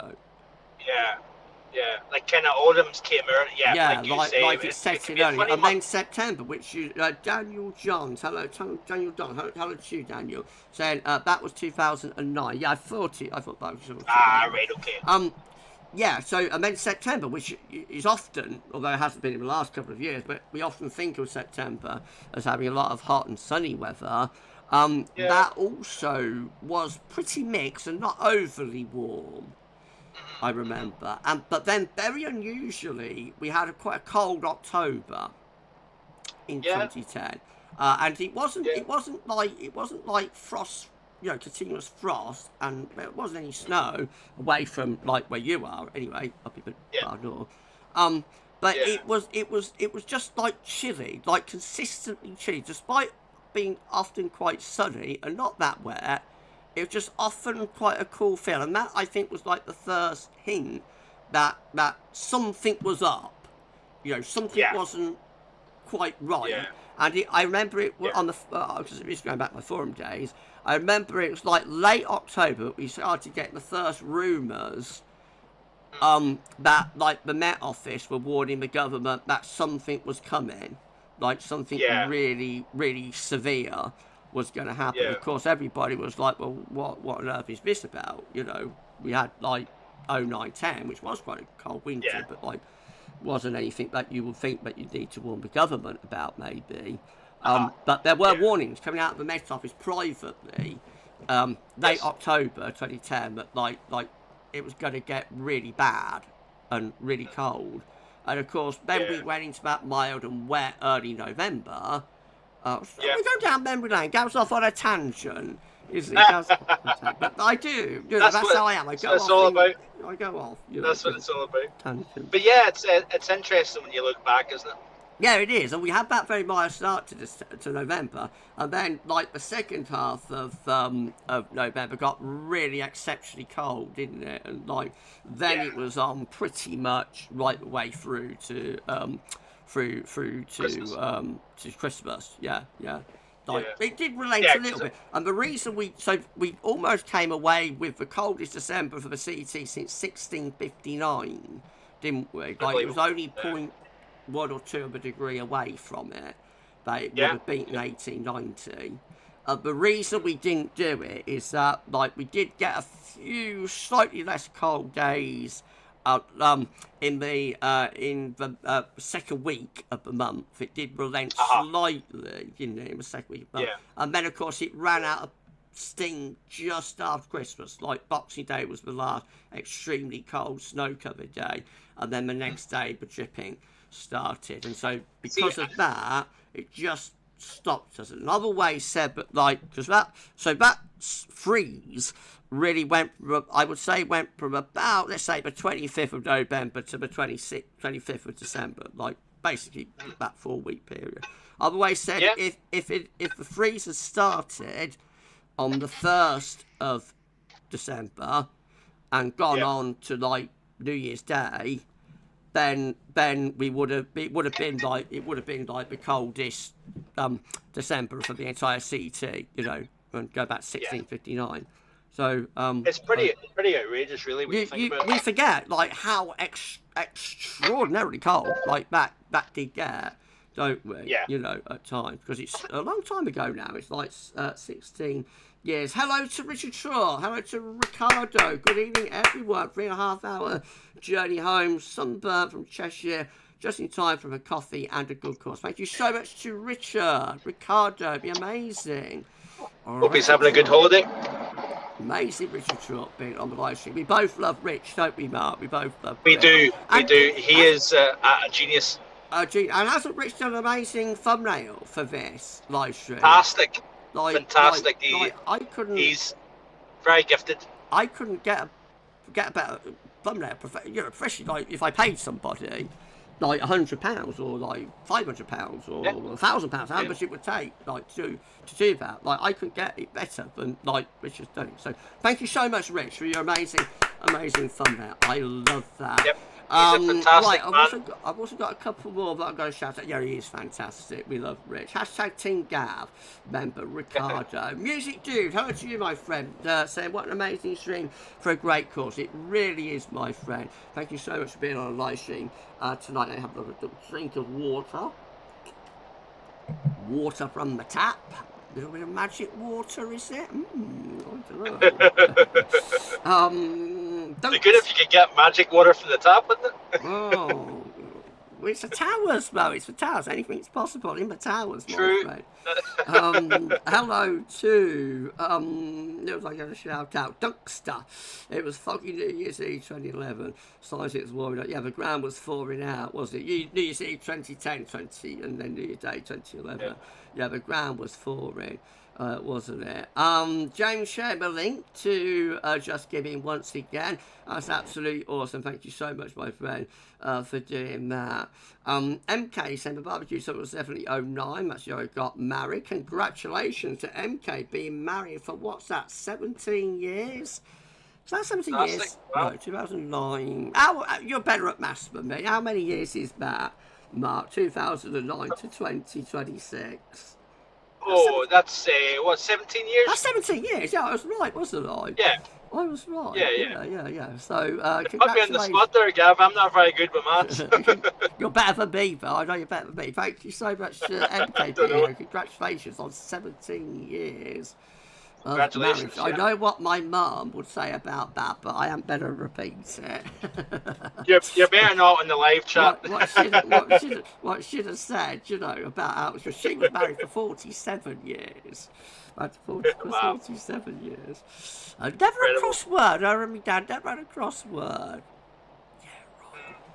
Right, okay, so Mark, yes, let's get back to your summer forecast. You've got your summer forecast coming up on Yep. Sunday. What time?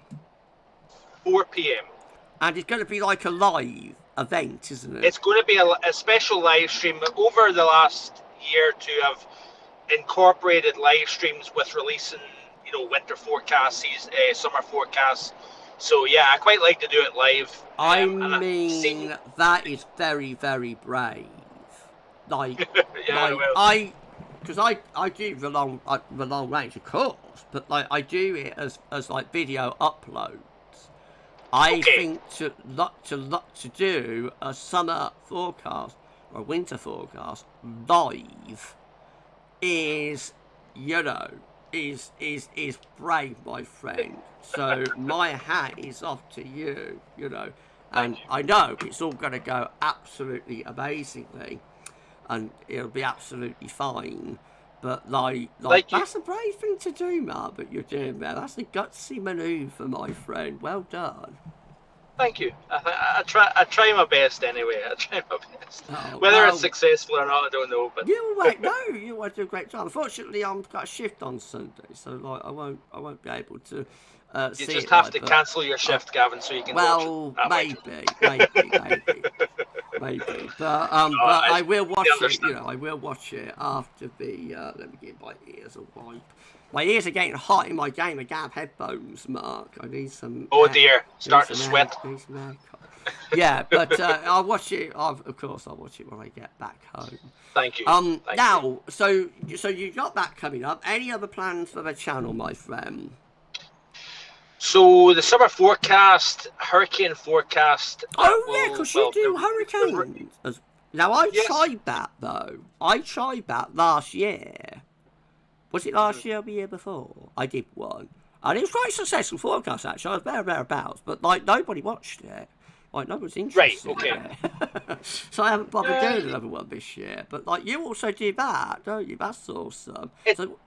There is less interest in the hurricane stuff, but that being said, I've quite enjoyed it. There is still a select few that enjoy the content, tropical stuff. So I do like a tropical outlook at the weekends when there's a hurricane season, and then so I've got the written part of the forecast that's already on my website, and then I'm going to do the video presentation on Saturday. Then the live stream on Sunday, which will be for the European summer forecast, and then just kind of plodding on through the summertime, just continuing to put out the content. Nothing too elaborate, nothing too exciting, but it's ticking along. Shall we say? Though for the hurricane thing, because I missed that. Have you done that already?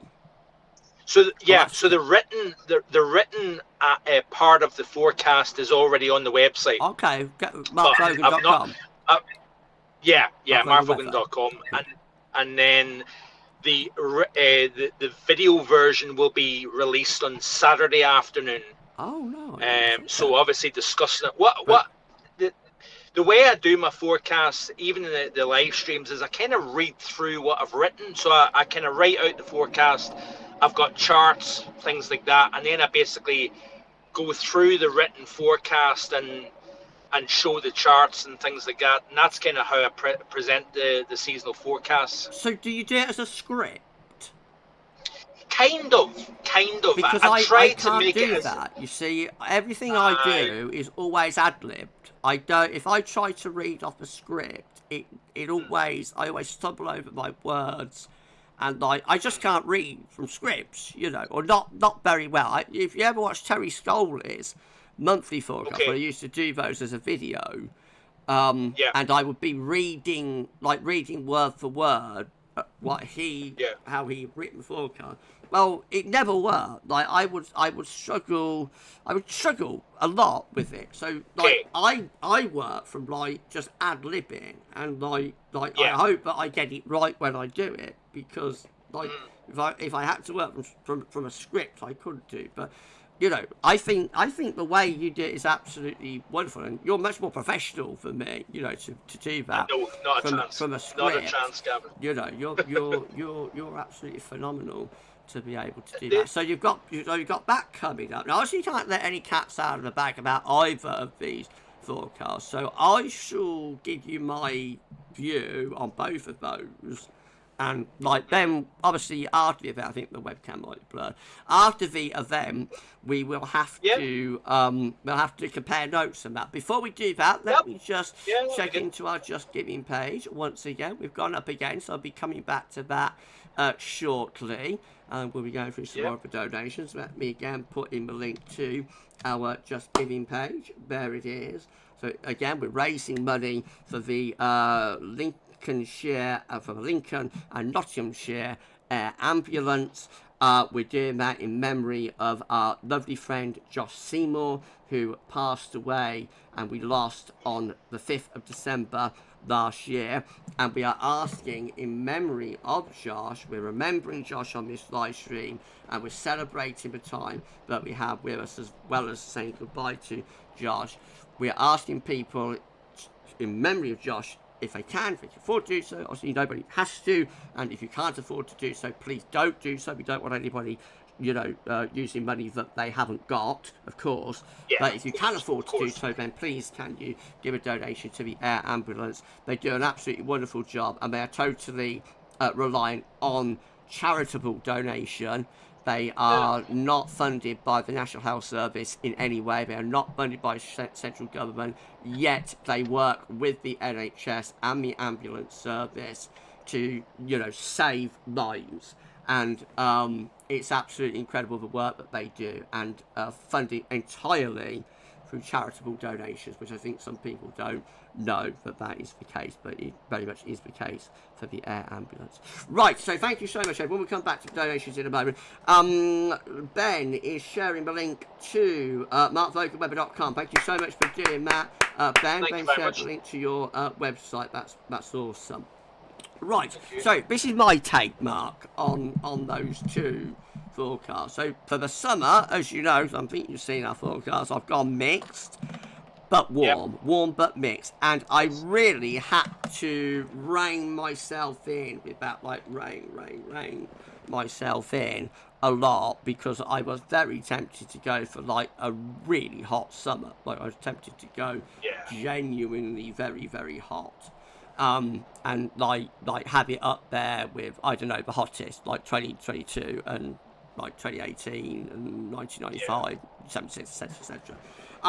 But I just pulled back from the brink at the last moment and didn't go for it. And so what I went for instead was like mixed but warm with heat spikes, Matthew Orchard, I donated a few days ago. Yes, I know you did. Thank you so much, my friend.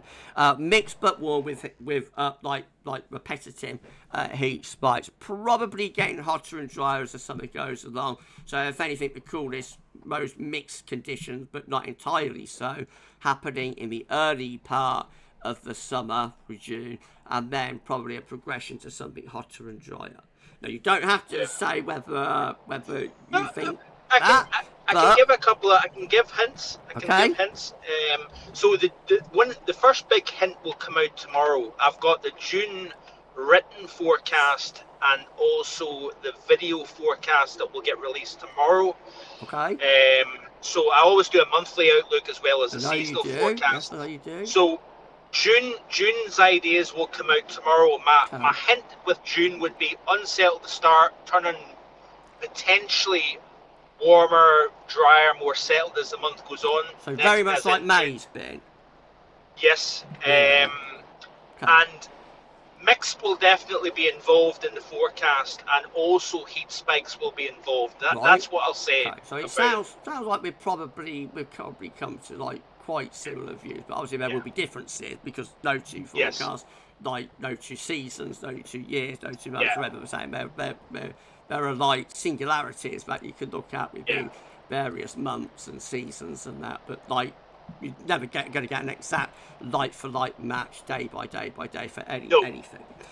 Right, okay, so that's fine. Sounds like we're sort of in the same ballparkish there. We'll see.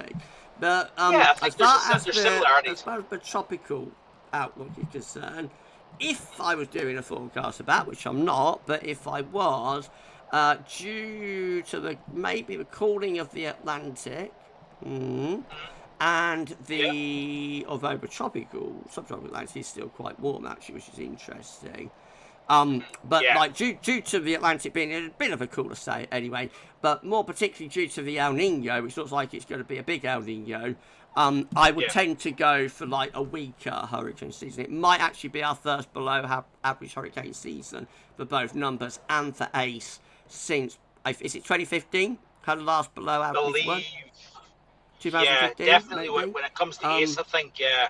Yeah. I think we had a below average in terms of numbers a few years back. Right. But Okay. but with regards to ACE, which ACE is something I don't tend to look at as much, rightly or wrongly.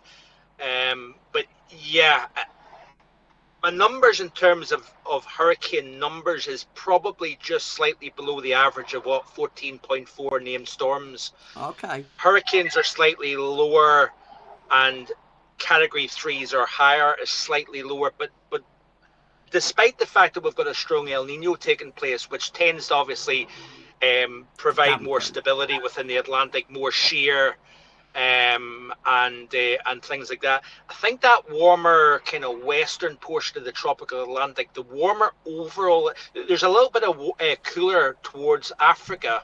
Yeah. No. But I would be a wee bit cautious about going too low the numbers, because I think 2023 was an El Nino year, and it was a very strong season in the Atlantic. So that's something that needs to get taken into consideration. I think there's been funky things going on with the hurricane season in recent years. Some of that I put down to, perhaps some, I don't want to use the word overheating, but hotter northern land masses seem to kind of pull the intertropical convergence zone further north. And there was strange things over the last couple of hurricane seasons that I thought, instead of having lulls in the middle of the season, I wouldn't be surprised if we have an uptick in activity, even though we've got an El Nino and it tends to be a quieter season. So, yeah, that's. I remember. It's interesting. I remember 1997. Was of course a big El Nino developing during that summer of '97, and I think. So back then, that's before I was online, of course, so it's all a lot hazier. But I used to watch like BBC Weather a lot and WeatherView, which was like a 5-minute forecast that they did in depth on BBC Two. Okay.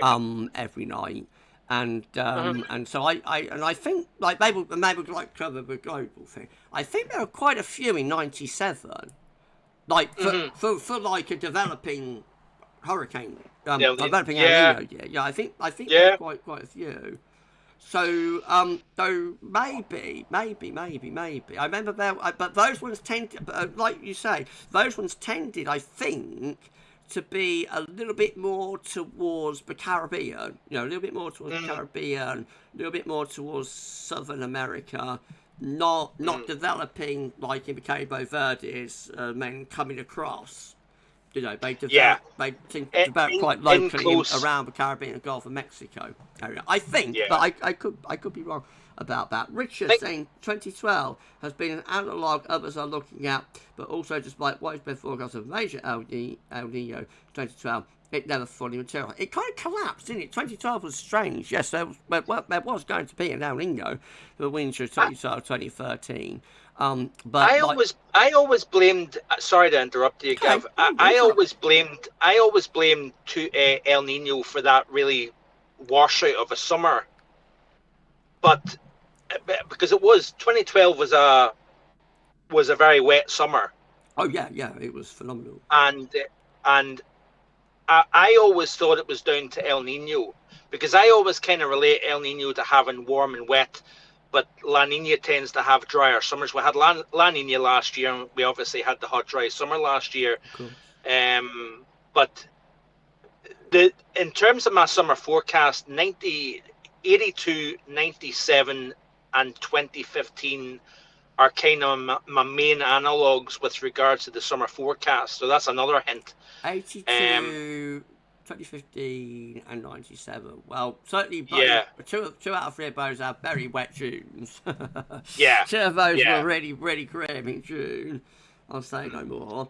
The problem you've also got is that the parameters have now changed. Obviously, with the warming of the oceans, the land areas, and the atmosphere, there's less cold pockets around compared to. So I kind of think some of the older analogs are hard to go by because the physics is different now. You know, because there's more Seems warmth to be, within the doesn't oceans it? compared to decades A lot ago. of the drivers aren't working the same. ESP Yeah. Patterson. Hiya, so I'm late birthday celebrations. No problem at all, my friend. Thank you so much for being on our live stream tonight. We are live streaming on the day of Thursday, the 28th of May 2026. It is 8:45, 8:45 in the evening, and we are live streaming tonight to remember our lovely friend Josh Seymour, who we lost very tragically and suddenly last year on the 5th of December. This would have been, or this is, so it would have been, this is Josh's heavenly 25th birthday. So on Josh's birthday, to remember Josh, we are live streaming a one-off live stream with Gav, with Mark, with Matthew earlier, with Sryan as well, and later on in the stream we're going to be talking to Josh's lovely partner Sophie as well. So we're remembering, celebrating the life and the love that Josh shared with us on this night. We are raising money for the air ambulance. I will come back to you in a moment, Mark, but just to go through a few of those donations that we have had. We are sitting at £405 for total donations raised, given, and I set the target at £100, so like we have totally obliterated that. So Ricardo, thank you so much to Richard Shaw for the donation. Thank you so much, Rich. I think that's Rich. Can you think of any other Ricardos, Mark? I would have thought it was our very own Rich, but I don't know. You never know in the world of weather. Like, it might be another Ricardo. It might be another Ricardo. Because there's been a few handles, there's been a few names that I've seen throw up on the live stream, and I've been, Paul has kindly kept me right a few times, Paul James, by saying they're actually the same person. I think it was Matthew Orchard, right? And I can't remember the other handle. Frog's legs, maybe. Frog's legs, Matthew. We love Frog's legs. Yeah. Well, I didn't realise that Frog's legs Matthew was Matthew Orchard. So there you go. Okay. Yeah. Anonymous, hello to Anonymous. Jenny Keane, thank you so much. And thank you so much to Sophie as well. Thank you, Sophie Andrews, who is Josh's partner and who we'll be chatting with a little bit later on. Thank you for all the support. This would have made Josh's birthday if he do. Josh, my love, I'm going to say, but Josh knows. Like, I firmly believe that. And I know everybody got their own individual take and view on that, and some people think whatever they think, but my opinion, my view is that we travel on. I don't know what we travel on to, but we travel on. The energy does not go, and eventually one day it'll be a very, very, very, very, very long time into the future, Sophie, but one day you will be with Josh again. I firmly believe that. I firmly believe that. So he knows what we're doing, my love, and thank you so much for your incredible donation. And I will be with you a little bit later on, and we're going to have a little bit of a chat about Josh, and we're going to discuss the life that you have with him, and it's going to be an honour and a privilege to talk to you, Sophie, and I'm looking forward to that. It was Richard. It was at Ricardo. I thought it might be. But I once said, do you know, Mark? I once said, you should know, I call Richard the King of Swing. Yes, I know that. Yeah, like the King of Swing. We know that. I'm the interrupt. So I once actually sent a Christmas card to Richard, that was posted, King of the Swingers, to the King of the Swingers, Ricardo, and I don't know what Richard thought. I think he thought it was funny, but I don't know what his postie would have thought of that. I was going to say that would have certainly got the attention of the postman. But like, yes, I did. I did actually do that one time. King of the Swingers. Right. Okay, so Ben is asking for winter heat. I'll be coming to you shortly, Sryan. Don't worry, I'll be coming to you very shortly. I'm overrunning as ever. When I get chatting, there's no shutting me up. But I will be with you shortly, Sryan. But Ben, before we let Mark go and get on with his journey, Ben is saying, winter hints, Mark, please. So come on, Mark. You're on the spot now. If you want me to be brutally honest, I would be leaning mild. Me too. If this El Nino takes off, then go mild. And by that, it could go really mild, and like it could be like up there with mild. Richard, just remember at GavsWeatherVids, revenge is best served cold. Lol. Richard's got something up his sleeve. There, I think Richard's got something up his sleeve. No, if the El Nino really takes off, then like we see it, don't we? Like from '97, which had the extraordinary warmth of a little bit in January, but particularly February 1998. Then we see it again in 2015, which had like December 2015, which was obliterated all records, and January and February were very mild as well.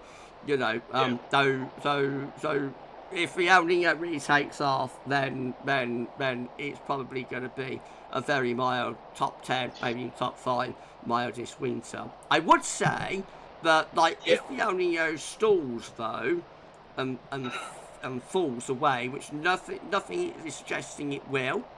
But if occurrences like in 2012 were to happen again, and the El Nino starts to fade as we go into the autumn, then it starts getting interesting. But at the moment, you know, the form horse for both Mark and I think we're in agreement about this, is that 26, 27 is likely to be a really mild one.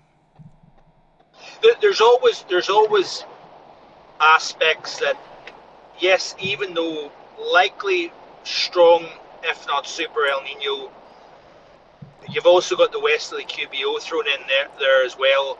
Westerly QBO, there's just coming out of solar maximum, and like the descending part of the solar cycle tends not to be great for cold winters either. They tend to be like either in the weaker part of the solar cycle, you know, the minimum, or just after the minimum, really.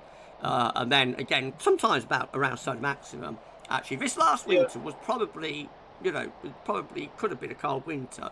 You know, it was for much of northern and northeastern Europe, a cold sort of near or just after solar maximum winter. But generally, the descending phase of the solar cycle isn't great either. And that's something else to take into account, a little bit controversially. we're probably getting due another decent cold spell, because I'd forecasted a mild winter last year. That happened with the very mild December, with the colder January, with the warm February, and Februarys in recent years have been very mild since 2021, which, by the way, we're talking about the extremes and can we get cold winters again. You look back at 2021, February 21 produced a colder temperature than 0910. It was actually the coldest February temperature since 55, coldest since December 95.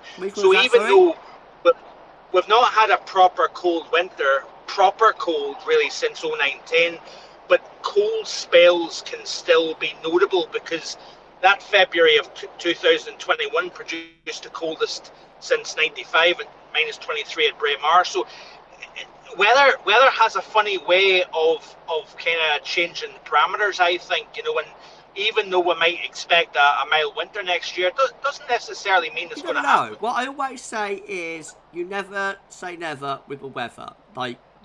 Anything is possible. And the form horse, if El Nino takes off, will be a mild, possibly a very mild winter.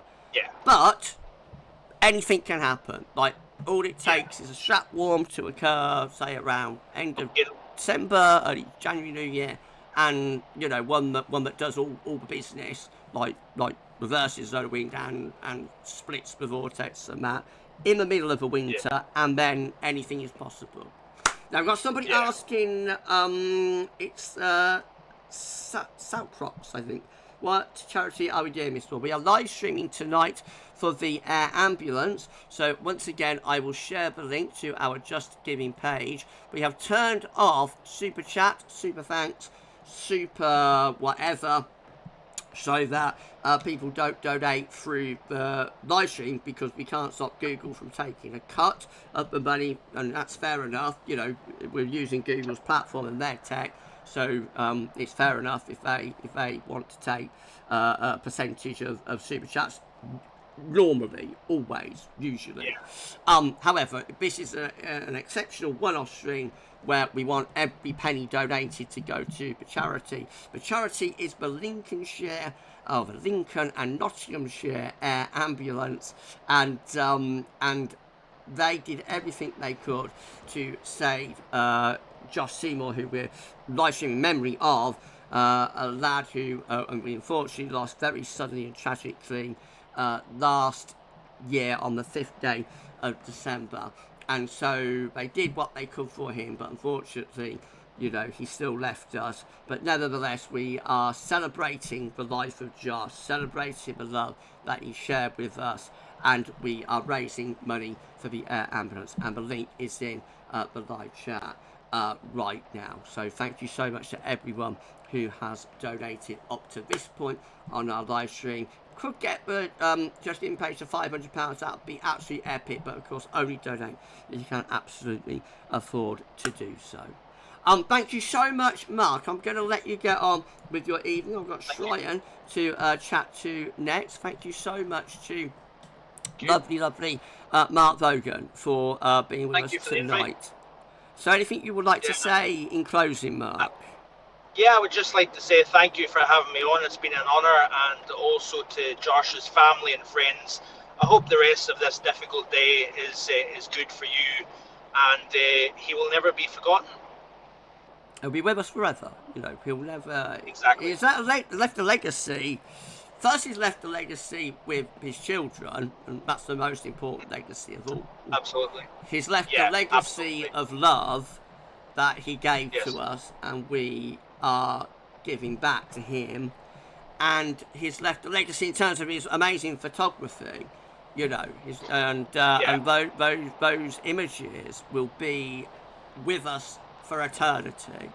You know, way beyond all of us. Those amazing photographs will be moments locked forever in time, and you know, and he will never ever be forgotten. Right, thank you so much, Mark. And I'm going to, at that note, start moving on to Sryan, because I'm going to talk to Sryan about weather and photography, which was, you know, the other side of what Josh enjoyed. So we're going to do that next. Thank you so much, the amazing Mark Vaughan. How much further we got to go, Mark? About an hour and 10 minutes. Oh, right, okay. What time do you get home, then? What time you be home? Usually finished about 5 a.m. So I start at 6, between 5:30 and 6 p.m. and then I'm finished usually for about 5:30 a.m. So you really are a night owl, aren't you? Like, I describe myself as a night owl. I'm a night owl, not an early bird, you know. And I go to Watford Gap and do these early morning shifts occasionally. Yeah. And get up at 5 and like get there for 6, and like I'm like The Walking Dead, you know. I'm like death warmed up for the first few hours because at 5, 6, 7, 8 a.m. I should be in bed sleeping. Yeah. But I will say I am not as much as a night owl as you. Like, I don't work all through the night, so I might be watching telly or, you know, online or doing other things, but like I'm not somebody who's working all through the night. So you really are a night owl, aren't you, Mark? Yeah, I've been doing this for nearly 4 years. This current job, anyway. But yeah, it pays the bills, you know, and you get to enjoy the weather, That's what it's all albeit about, isn't it? Do you always just do six. Scotland, or do you go like to England and go? Used to cover France around the UK, so I was down in your neck of the woods quite often. When I'd done my previous job, I was in the north You'll know of Watford France, Gap a little bit, Belgium. then. Sorry? You'll know Watford Gap a little bit then, perhaps. Yeah, The I've been in Watford Gap a number of times, but with the lorry, I've never really. I don't think I've ever been in Watford Gap, but I've been very close to it. Oh right, okay. So the yeah, north, the side I'm on, the north is like a lorry park, you know. Yeah. We tend to get the lorries on the northern side, but parking up overnight and over the weekends. Oh, interesting. I've never been a big fan of parking up in service stations. No, I wouldn't want to do that. I wouldn't want to do that. Like, I'm a bit like my dad. My dad was like that. Like, he would never, if we went on holiday, he would never stop. You know, if we go from here to, like, Torquay, like, he would be, we're just going to go. And my mum would always be like, we've got to have a stop. We got to, you know, the kids have got to get out and whatever. But like he would always be very keen to just go from A to B, however long A to B was. And I'm very similar to that. Like I wouldn't be somebody who would want to park up overnight in a service station. But you know, don't know if that's a male-female thing or not. But everybody's different, aren't they? Yeah. Anyway, thank you so much, Mark. You have a wonderful evening. Safe travels, my friend. That's something I say to people at Watford Gap. You know, it's not always, but occasionally I'll say safe travels. You know, after I've given them their carbonara or whatnot. So safe travels, Mark. Yeah. Thank you so much for joining us. Thank you. On this Thank you for having me on, and have a good night, everybody. You have a great evening, Mark. Safe travels, and we'll see you again. Thank you so much, my friend. You too. All the best. Bye-bye. Bye-bye. Bye. Bye-bye. Oh, well, that went all right, didn't it? That went okay. That's call number 2. Got all right. Okay, so I'll be calling you up very soon. Sryan Bruen, let's just have a quick look at the live chat again. Thank you so much for the amazing Mark Logan. And good luck with the rest of your journey and the rest of your delivery, my friend. Thank you so much for joining me on this live stream tonight. Okay, so Matthew is asked about any new signings from Manchester United. I know nothing about Man U. I know absolutely nothing about Man U, but my brother knows all about them. And I know Rich does as well. Dan Finch, the man of many names, is in the live chat. Is it Mark Clifford? Is it Dan Pinchella? Is it Stowwatch GB? We love you anyway, Dad. Hello, Gavin. This is a lovely tribute to Josh. Got you on in the background while I do some bits. Got on you. Thank you so much, my friend. I'm so pleased that everybody is enjoying this live stream. But obviously, it's sad, but it's also a celebration. It's a celebratory live stream to remember and to celebrate the time that we had with Josh. Was also we are going to have to say goodbye to Josh as well. But Josh, as I was saying to Mark, will never be forgotten. His legacy lives on with all of us forever. The love that he shared, the photos that he produced, and more than anything, the kids that you know he created means that he lives on for eternity. And I do believe as well that like we go on to something else after we pass away, and eventually we get reunited. So Josh is with us tonight, I'm sure of that, and is loving this live stream. I hope he is. I hope I'm doing a good job. Okay, well, let's give Sryan a call next. Why don't we do that? So for this one, we're going back to Discord. We've had 2 calls that have gone okay so far. Let's see how this one is going to go with Sryan. Is it all going to hold out? Is it going to hold out? Is it going to hold out? Let's see. Hello. We've had 2. Hello, my friend. Can you hear me? So far, let's. Yes, I can. You can hear me. Awesome. I was getting a bit of feedback myself. I thought, oh, but no, that's fine. Thank you so much. Hello, Sryan Bruen. Hashtag Team Gav member. Sryan is with us. How to you, my friend? Hello, all. Glad to be here. Thank you so much for being with us tonight. So, Sryan, first I'm going to ask you, how are you, my friend? How are you doing? I'm doing very well. I'm extremely happy after this week for how much it spoiled me weather-wise, because we're going to be talking about photography, of course, and photography is a big part of my life. And this week, I pretty much got everything that I can realistically get at this time of year. I know, my friend. Like, the weather gods have been shining on you, haven't they? The weather gods have been shining on you.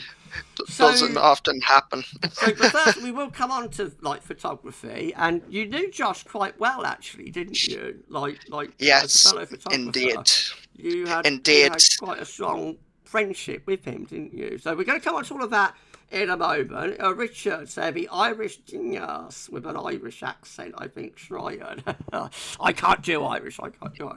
But so we're going to come on to that. But before we come on to that, we've got to, of course, talk about hashtag Team Gav.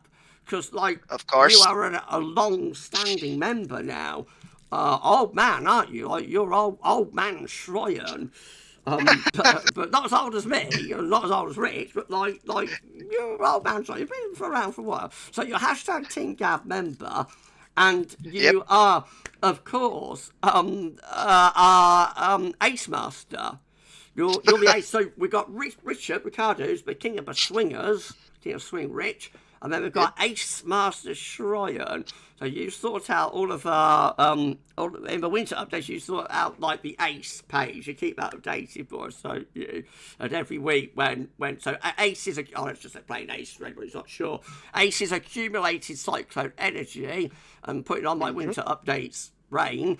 Like, that is basically telling us how much energy each individual storm is emitting, and then coming up with a finalised number for any given storm or month or season or whatever. So you sort all of that out for us. As well as that, you also sort out all of our as well as that, you keep a big solar tracker. Now that used to be James Ackrill's job. Anybody? So OG will remember James Atwood, of course, and hello to James. Hope you're right, my friend. Though he used to be the keeper of solar tracker, and then you took that job on for us as well. So you keep like the solar tracker updated. And then the third and final thing that Sryan does is with the long range, he gets the years together, don't you? That we need for any particular update. Like, you basically sift through the data, don't you? Yeah, you might remember back in the Discus days, I was always the stat nerd. That's right. Yeah, you go through the stats, don't you? And so that saves me having to do it, saves Rich having to do it and that. And then when you pass me the numbers for years, then I go off and create the analogues based on those. That's how we work, isn't it? So it's a very collaborative sort of process, and we've done it for some time now, haven't we? Like the three. Well, it's not actually three. It's like the four of us. It's like me, you, Rich, and Terry Scully, who have our own individual, Hold on. There we go. It wouldn't be out live stream without several casts. We have our own individual things that we do within the updates and that, don't we? And then it all comes together as like a collaborative thing. I've been doing it some time, haven't we? How long would you say you've been doing it for, Sryan? With us? When was our first winter updates? Because I think winter updates is when I started. It might have been 2021. Right. Was it? Some time now. So it's like that's a while ago now. Isn't it? Like 5 years. Because I vividly remember a particular. Now this is a bit of a very random memory. I remember a particular part when. Do you remember when I gave last year's ace number at that point in the season to compare with the current season? Oh, right, yeah. And I remember 2020 being on that, so it might have been 2021. Right, okay. So 2020, 2021, right. The teaser winter, of course. Teaser winter. We won't get into that kind of work. We're trying to keep the live stream long. Yeah, let's stay grounded. I got into trouble over that, didn't I? Mind you, it was fun, wasn't it? Like that teaser winter with all of those winters, like the. I won't go into it, but like it was. You gotta have a bit of fun. It was like mad, and like a lot of people got upset with me, but it was fun. Now let's say You come got from to have the a bit chat. of crack, as Irish say. Your fans are here. So Dan Finch is saying Sryan with capitals and exclamation marks. Is it Mark Clifford, Dan Finchella, GB? So what's GB like? He's a man of many personas, isn't he? We've got Jamie here. We love you. We love Sryan. We do. Sryan, you're loved and adored by everybody on the WXC. Tears coming out my eyes. Nick is saying big shout out to our boy Sryan Bruen. Big shout out. There we are. Such saying Ace Master. Sryan, we love that. Absolutely love that. I've got to take this one. X Cross 2772. Nothing like you've organised this for Josh Gav. He would have loved it. From Mel and Nick. I know he would have loved it, but I believe he is loving it. No, my own personal view. I believe he's very much with us tonight, and you know his spirit is aware of what we're doing for him, and you know in memory of him and the love that he gave out to us and the love that we are giving back tonight. Joe Garnett is here. Hey Sryan, your fan club is here, Sryan. Love it. So we've gone right through hashtag Team Gav. So tell us a little bit about yourself, Sryan. Because I think some people who watch like GavsWeatherVids at the long range as well, like they know Sryan Bruen, like Sryan, but they might not know, you know, who Sryan actually is. So tell us a little bit about yourself, where you come from, Matt. Well, if it's not already obvious by my accent, I'm Irish. I live in Dublin, Ireland. Dublin. And I love how you say Dublin. You live in Dublin. Yeah, Dublin. I've always lived here throughout my life. I haven't bothered moving anywhere else, nor do I particularly want to be honest, because I like the charm of our benign climate here. But weather has been the biggest interest for most of my life. Then photography came when I was a teenager, and I thought it'd be a great mix to combine my interest of weather with photography, because I always had a fascination of extreme weather events, especially snowfalls, of course. Do you get just sorry to interrupt? Do you get much snowfall in Dublin, or do you have to go travel to find it? Go to the mountains and that. I'm about in the worst part of Dublin for snow. Right. Unfortunately, the last time I had a snow day was January 2021. That's how long I've been waiting. So I'm hoping for it at some point. There was a big snow day in Dublin City in March 2024 when cold rain turned to snow very readily, but I was on the wrong margin, like literally 5 kilometers up the road. It was so ridiculous. Frustrating, isn't it? That's so frustrating. Are you close to the coastal area, or like?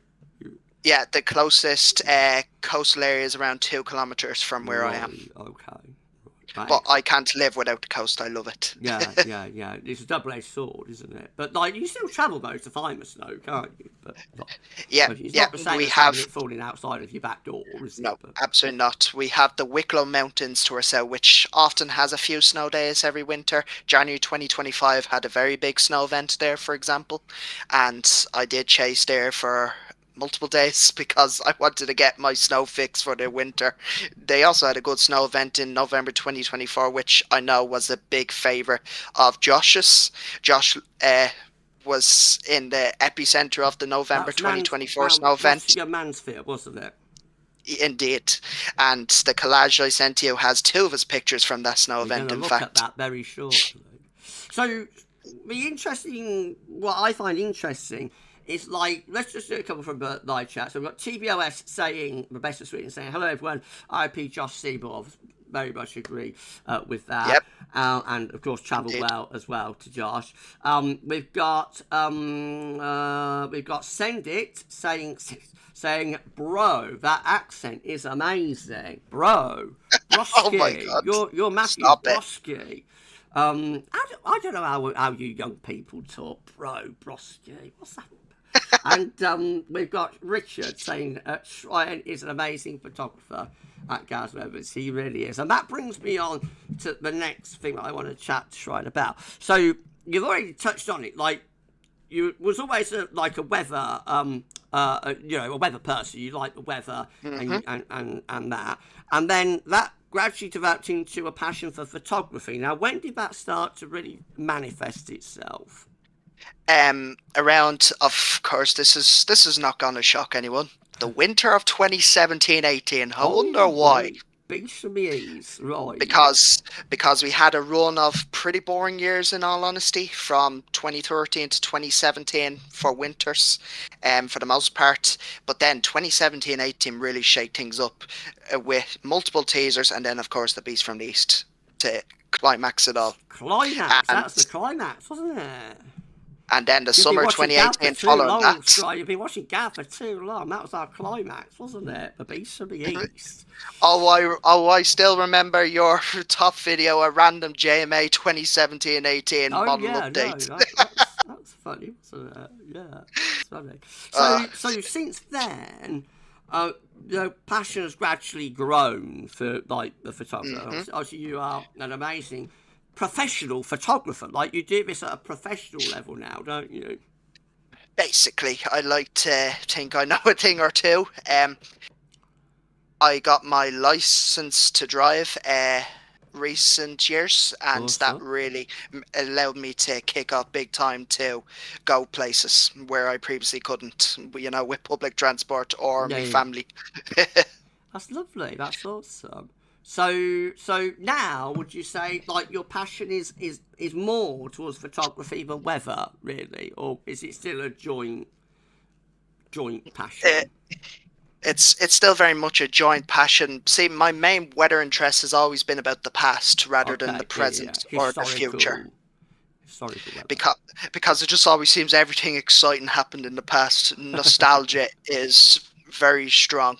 But then again, like now, this May will eventually become a historic thing, won't it? So when it's going on, you don't necessarily realise how historic it is, and it's only after the event that you can look back and say, well, this heat wave has been really quite extraordinary, hasn't it? It's been nuts, absolutely nuts. Now, here in Dublin, in fact, believe it or not, I've never actually had an official heat wave on record here, because I always have the sea breeze kicking in, and normally when our warm spells are in Ireland is when the wind is coming from the east and I'm exposed to an easterly wind. So I'm often cooler than most in a warm spell, but that means it's more pleasant here, and I love it. So when it gets really hot, then you enjoy it, but it doesn't happen that often, I guess. No. Sryan, can I just interrupt you? And say that our Just Giving page has now reached £500. Oh my God! I set the target at 100, and we have just hit 500. We're at 499% of our target, which is absolutely extraordinary. Thank you. Thank you so much. Thank you so much. Woo, woo, woo, woo. Shall I do it? I won't do it like giddily, but like woo, woo, woo. Thank you so much. Thank you so much. And in a moment, when I'm thank you so much, everyone. Shrine, I will go through the names of some of the latest donations as well. But so you've got that passion for photography going on alongside the love of weather, particularly historic weather, but also like the weather as it's occurring, because you can't do the photography side without the weather conditions. They're too what would be the word they're symbionts with one another. One doesn't work that way. And so, of course, Josh had this love and passion as well. So that brings us on to how you knew Josh. Yeah. So we started talking around the winter of 2022-2023. It was, in fact, a December 2022 cold spell when my pictures are shared around. I went snow chasing in South Dublin, where they got another snow event, which I didn't, but we won't go there. And he started commenting and following me, and I seen his pictures, and he started messaging me about ways to improve, how to get to my level.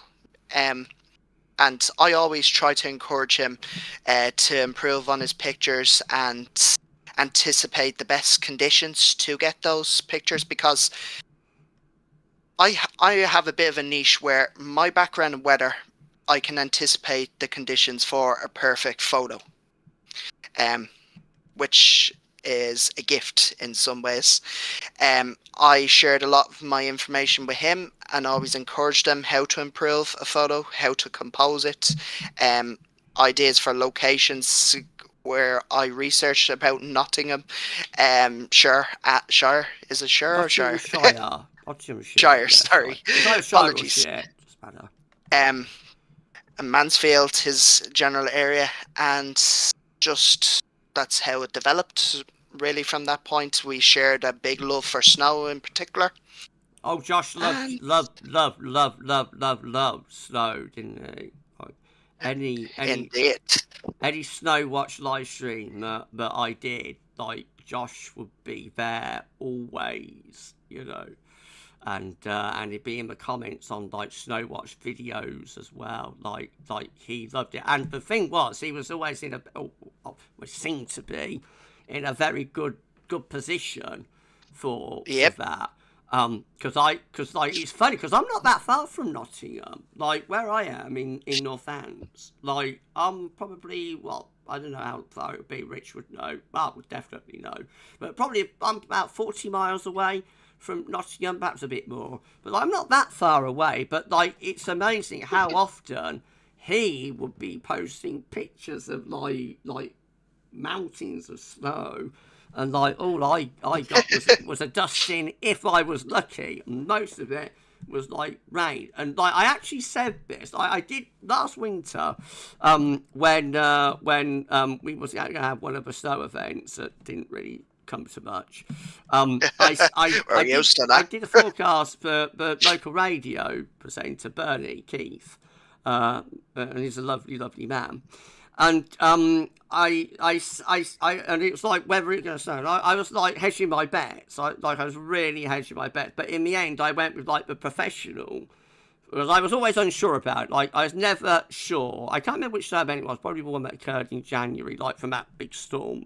Like, and I was very, very unsure about it. But in the end, I went with the professionals, and like I was predicting like 5 to 10 centimeters of snow, and it didn't happen. Like it did for Mansfield, it did Nottingham, you know, did Nottingham, didn't here. And I actually said, you know, to Bern, like if I did a forecast for Milton Keynes, which is about 30 miles to the south, and even further south, that's Oxford. So Milton Keynes, Oxford, it would be rain. Like, it'll be rain. If I'm doing a forecast for Nottingham, it's going to be snow. For Northampton, just in between those, like Oxford and Nottingham, in the middle, we're always like on the cusp, on the periphery. And more often than not, it turns out to just be a load of cold rain or maybe a bit of sleet or something, and it can be very, very frustrating. Anyway, we're looking at some of Josh's photos now. So you created a collage for us of some of Josh's best photos, didn't you? And like, what a legacy! You know, what a legacy Josh has left us with from his photos and from his work.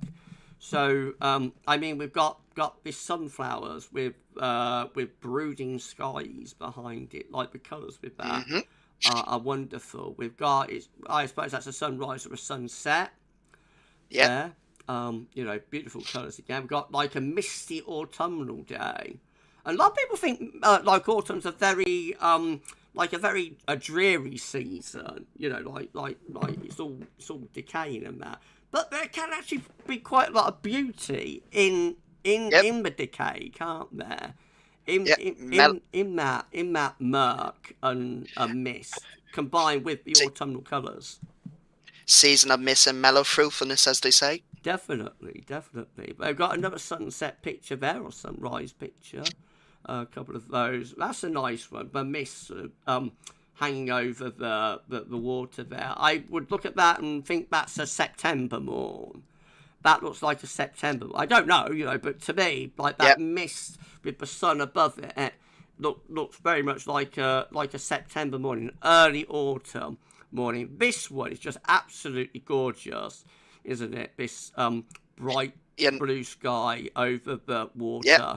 I don't know if... Sorry, Gav, to disrupt you there.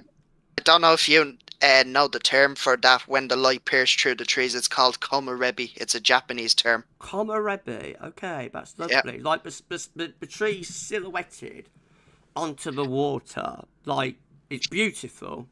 Absolutely beautiful. We've got another... that looks a little bit later on, so I would put that down as an October or November morning to me. Misty, could be March, but like to me that looks, probably is March actually, with trees up there. So I would put that down as like a late winter, early spring morning with again the spring just hanging over the water. But again, I could be wrong. And this is the interesting thing about photography. Like it's in the eye of the beholder, isn't it? It's like being in the eye of the interpretation. And so that places photography very much like art, really, doesn't it? Like one person can look at a portrait or a picture and it's like, well, I have that, I take that from it. Another person can look at the same picture and they have a completely different take on it. They have a completely different interpretation. And so photography is very much like art, subjective, isn't it? What you are doing, what Josh was doing, it is art. I would say it is art. Very much so. And, art lasts forever and art always is with us. Now, this one down here, of course, was in the GavsWeatherVids calendar. So this is the one that is our July entry. So we haven't got to it yet, but, it is there. And obviously when we included it last year for our calendar, we didn't know that, the tragedy that was going to occur. But nevertheless, so it takes on a new meaning. And nevertheless, I'm so pleased now that we included Josh's photo in our calendar. I know he was very, very happy, very pleased that we included that photo. And of course, we will be including other photos from Josh, certainly in the 2027 calendar. As I said, we could have 10, 20 years worth of photos that we could include, honestly, from Josh. I've got to say, Sryan, I'm putting you on the spot a little bit, but when are you going to submit one? When's Sryan going to submit one for one of our calendars? You got to. I just always thought, given you are UK based, that I shouldn't really submit. No, we have done the first one. We did a photo from Bass, from Almost Like a Bass, of Niagara Falls, which was I think took everybody by surprise. Really shocked that we did that. And this one, we've got one that we've included from Sweden. So no, it's fine. Because GavsWeatherVids is global. We're primarily UK, but we are global. So Sryan, get thinking what you can submit for our 2027 calendar. Now we've got a couple of lovely snow pictures down here. This just goes to show. I bet when both of these were taken, obviously these are going to be from Nottingham, Mansfield area. I bet when both of those were taken, I was standing out in the rain. I bet I was standing out in the rain when both of those were taken. I bet it was just sleet or something here, or maybe they were about November 2024.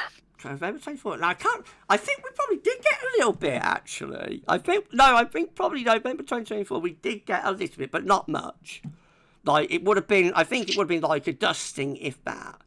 and then go up the motorway, go up the M1, 40 miles, and there it is, like deep, crisp and even.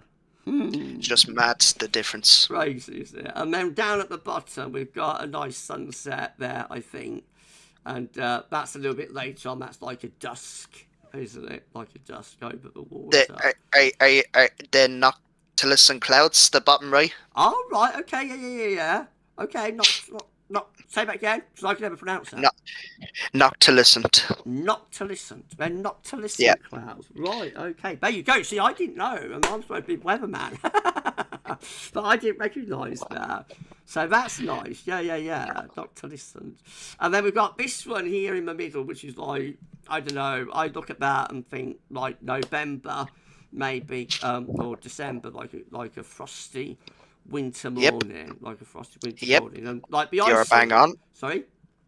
You're bang on. Oh right, okay. The isolation of like the bare tree against the blue sky and like the frost, very atmospheric, very indicative. Absolutely amazing. Amazing photos, amazing work. Thank you so much for compiling those. And that's just a selection of as many images. I mean, that's just a selection. Yeah. Like, there are literally thousands, like I say, there are literally thousands of images, of photos that Josh has left us with that we can, look back on and remember him, and a legacy of work that hopefully one day we'll find a way to be published somewhere. I hope it will. I'd just like to add one more note that he was always, what's the word I'm looking for? He was always, he wasn't confident in his work. And I always try to encourage him, because I remember when I've been in this very similar situation, because we're very similar people in some ways. Okay. Or many ways even. And I just always love to encourage him to get the best he can. Like, I remember when he went from a phone camera to a Kodak camera, for instance, because of my recommendation, and that's what he's been able to capture with all the encouragement and recommendations and practice, because photography comes down to a lot, and I mean a lot of dedication and practice. Yeah. Well, it's like anything. But the more you do, the better you're going to get at it. But what I would say is that many creative people and many people who are artistic are doubtful of themselves. Many people within the arts have an insecurity, and as I say, what you're doing with photography really isn't any different than like somebody doing a portrait, or a painting. It's just you're using a different palette to do it. Exactly. And so many creative people are doubtful and insecure, and like I have always been, although you won't know that when I'm doing like a giddy gab thing. like I am always doubtful, and am I getting it right? Am I doing the right thing? I'm always questioning what I'm doing, and like I'm not particularly artistic or creative, but like what I've created with GavsWeatherVids is a little bit creative. And so that insecurity, you find that in a lot of people, and I think that's the mark of a true artist. Actually, like a true artist will be insecure and questioning what they're doing, and are they getting it right. Let's take a couple from the live chat, and then we will have to have a little break. And I'll let you get on with your leaving, Sryan. We'll have a little break. Thank you very much. So and then I'm going to have a break, and like. Well, the thing is, Sryan, like, you're young, okay? And, like, I'm a 50-year-old man, nearly, with a 50-year-old man's bladder. And so, if you get what I mean, I'm going to have a break, okay? Believe it or not, I'm already having grey hairs. Well, I'm actually alright. Like, I'm still pretty dark. I get that from my dad. My dad stayed dark all his life, really. Like, he did get a little bit of grey in his last year or two, but basically he stayed very dark all of his life. And So I get that from him, but I have got a 50-year-old man's bladder, so I am going to have a break in the bum. So Richard is saying that it's 33.7 miles from here to Mansfield, so 50 miles basically. And I get a load of cold rain. He gets a big load of snow. That's how it always seems to work out. We've got Craven Dale, Josh's dad, saying this is incredible to hear the start of his photography journey. That's why I wanted Sryan to join us. Well, Sryan's amazing. You know, Sryan is hashtag Team Gav, and I've always wanted to do some sort of collab with Sryan. At some point, me, Sryan, and Rich are going to do a live stream where we chat together as hashtag Team Gav. That is going to happen. But this particularly I wanted to do this with Sryan because of the weather photography connection. And I'm so pleased that you've been able to do this and share this with us and share these memories with us, Sryan. Thank you so much for that. Nick is asking, is it Nick? Sryan, can you tell me, is it Nick Jagger or Nick Jaeger? Because I would look at that, and if I was in a club, it would be like a Jaeger bomb. You know, it looks like you're having a Jaeger bomb. Nick Jaeger. Nick Jaeger. Okay. So not Jaeger. It's not like a Jaeger bomb that you get in a nightclub, but it's not Jagger.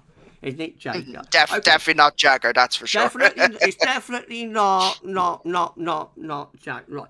Okay, so he's saying, Gav, talking of autumn photography, can you ask Sryan if he will be doing mushroom, fungi, woodland photography this autumn? Will you, Sryan?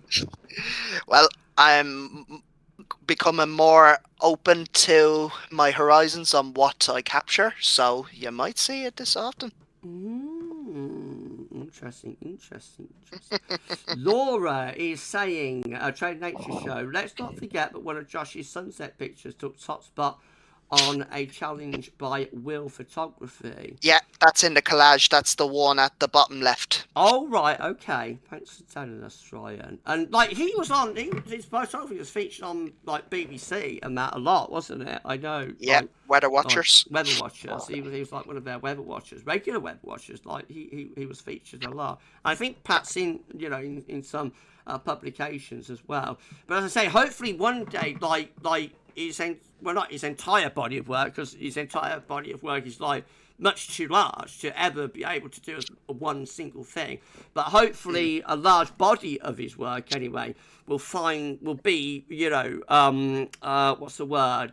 Like exhibited. Hopefully somehow, some way we'll find a way to do an exhibition of Josh's work, and that will be absolutely awesome and lovely, wouldn't it? If a way could be found to be able to do that. Save the Bees saying stunning photos. Trade Nate show photography is so subjective. It was great to see Josh develop his own style. It's art, Laura. Photography is just a different palette. But it's no different to like creating a painting, a portrait, a film, music, a poem, a novel, whatever. It's art, and it's just a different palette and a different way of telling a story, isn't it? That you want to convey. Nick is saying it is how Sryan said it. Yay, like the name God. Jaeger. But everyone either says Jaeger or Jagger. Right, okay. Well, now we know. Now we know, don't we? Right, I'm going to let you get on with your evening, Sryan. Thank you very much for having me on. No problem at all, my friend. Thank you so much. I hope I showcased Josh's work and journey well to you all with his amazing talents, which unfortunately his life has been left short, but his memories will live on forever. And his legacy will too. And his legacy is, as I keep saying, is his art, his photography, the love that he shared with us, and particularly with the children that he shared with Sophie. And on that note, I'm going to end the call. We're going to have a little break, and then when we come back, we're going to be speaking to Josh's partner, Sophie. So I shall see everybody a little bit later on. Is there anything you want to say in closing, Sryan? No, thank you. But I hope everybody has a good rest of your evening, and yeah. Thank you so much, my friend. See you on the other side. Thank you so much, my friend. You've been amazing. Thank you so much. Thank you. Bye-bye. Hope you're okay. Bye-bye. All right, so, okay, on that note, we are going to have a little break. Thank you so much for the amazing Sryan. Thank you so much for the wonderful, wonderful, wonderful Sryan Bruen for talking through those photos. On that note, we're going to have a little break, and when we come back, I'm going to be talking to Josh's partner, Sophie. We'll do a little bit of the weather as well, and then we will say goodbye to Josh, and we'll remember our beautiful friend, and we'll say goodbye. So I shall see you all very shortly. I'm going to turn off the webcam, and the image is going to go. Well, the image wasn't up actually, I don't think, but anyway, the image is gone. So the image is back. What are you doing, Gav? Let's go. So the image is back. The webcam is going to go. I'm going to mute the mic, but in a moment you're going to hear one of the songs that Josh really loved from an artist called Dappy, and that song is Beautiful Me. So I shall see you in about 4 minutes.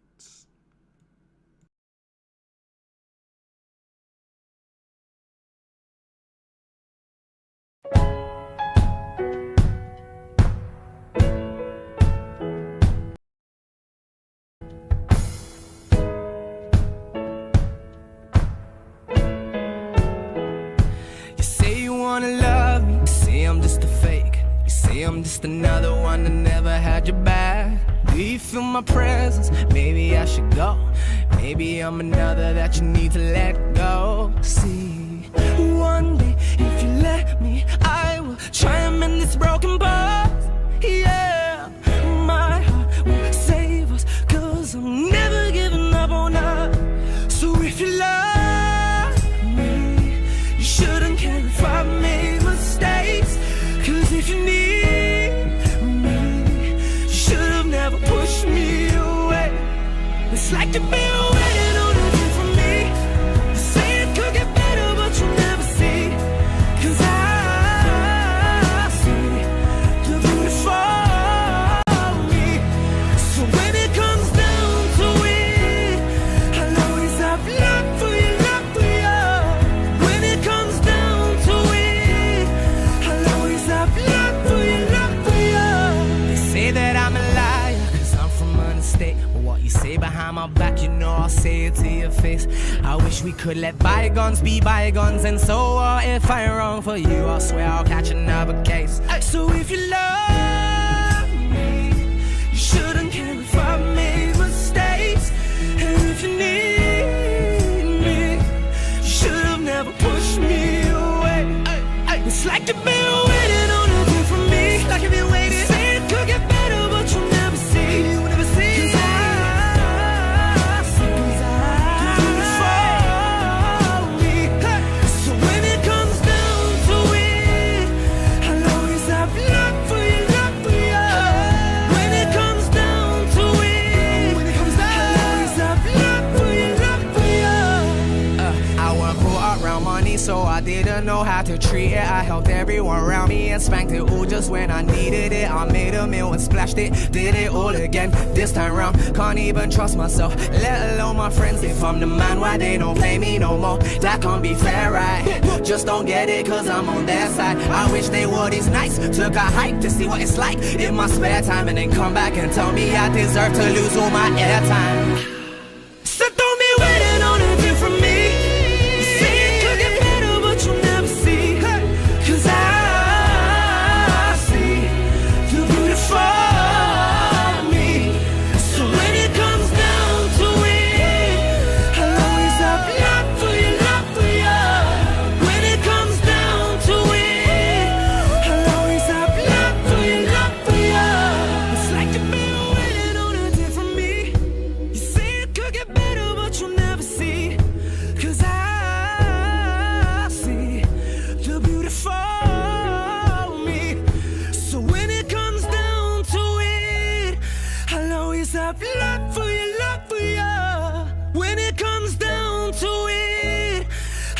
just have love for you, love for you.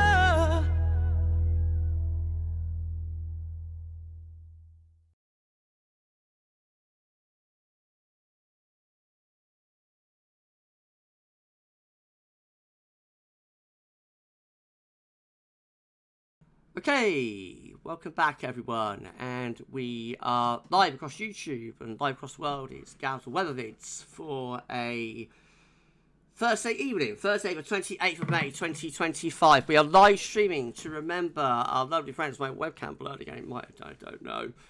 I think I'm running late actually with there's a lag on the stream playback. Anyway, don't mind about that. It's too late in the night to worry about blurring, isn't it? That's not why we're here.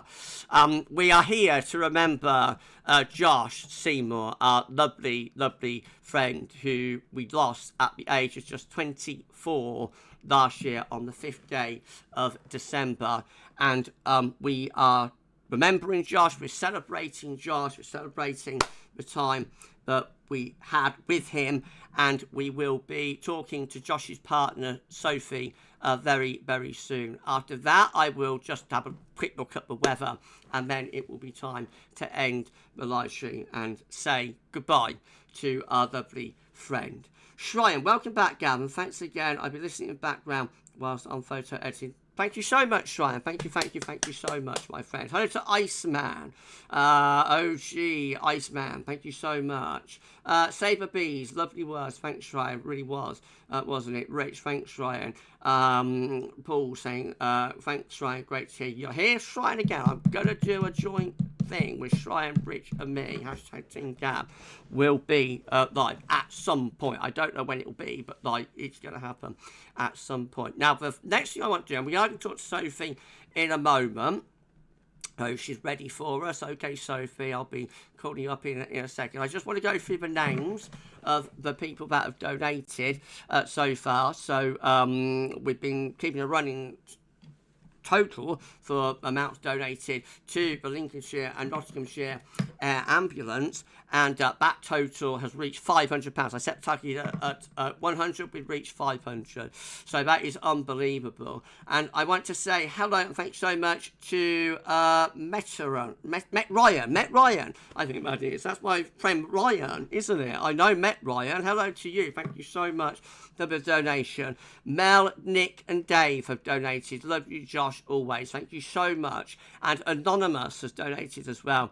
And then we've had a donation from Terry and Carrie Seymour. Happy heavenly 25th birthday, Josh. Forever in our hearts. Thank you for all the love, support from all. Thank you for your support.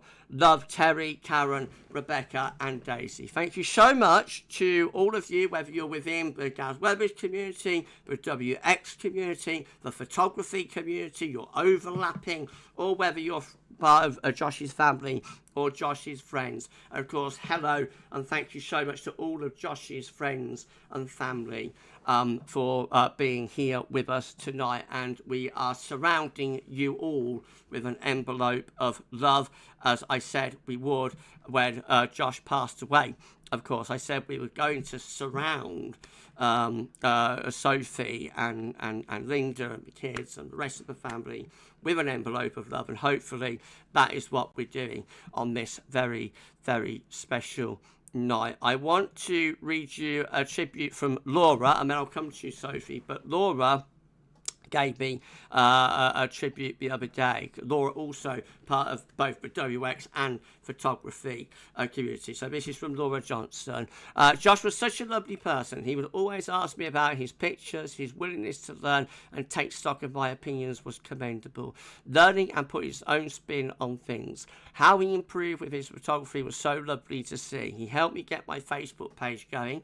Having someone there with a mutual interest, especially in photography, was great. It would help pass time and also give me some extra meaning. We were due to meet up. I really wish I would have been able to do so quicker. I'm sure he knows and knew and understood about your mobility issues, Laura. But it's such a shame that you didn't manage to meet up.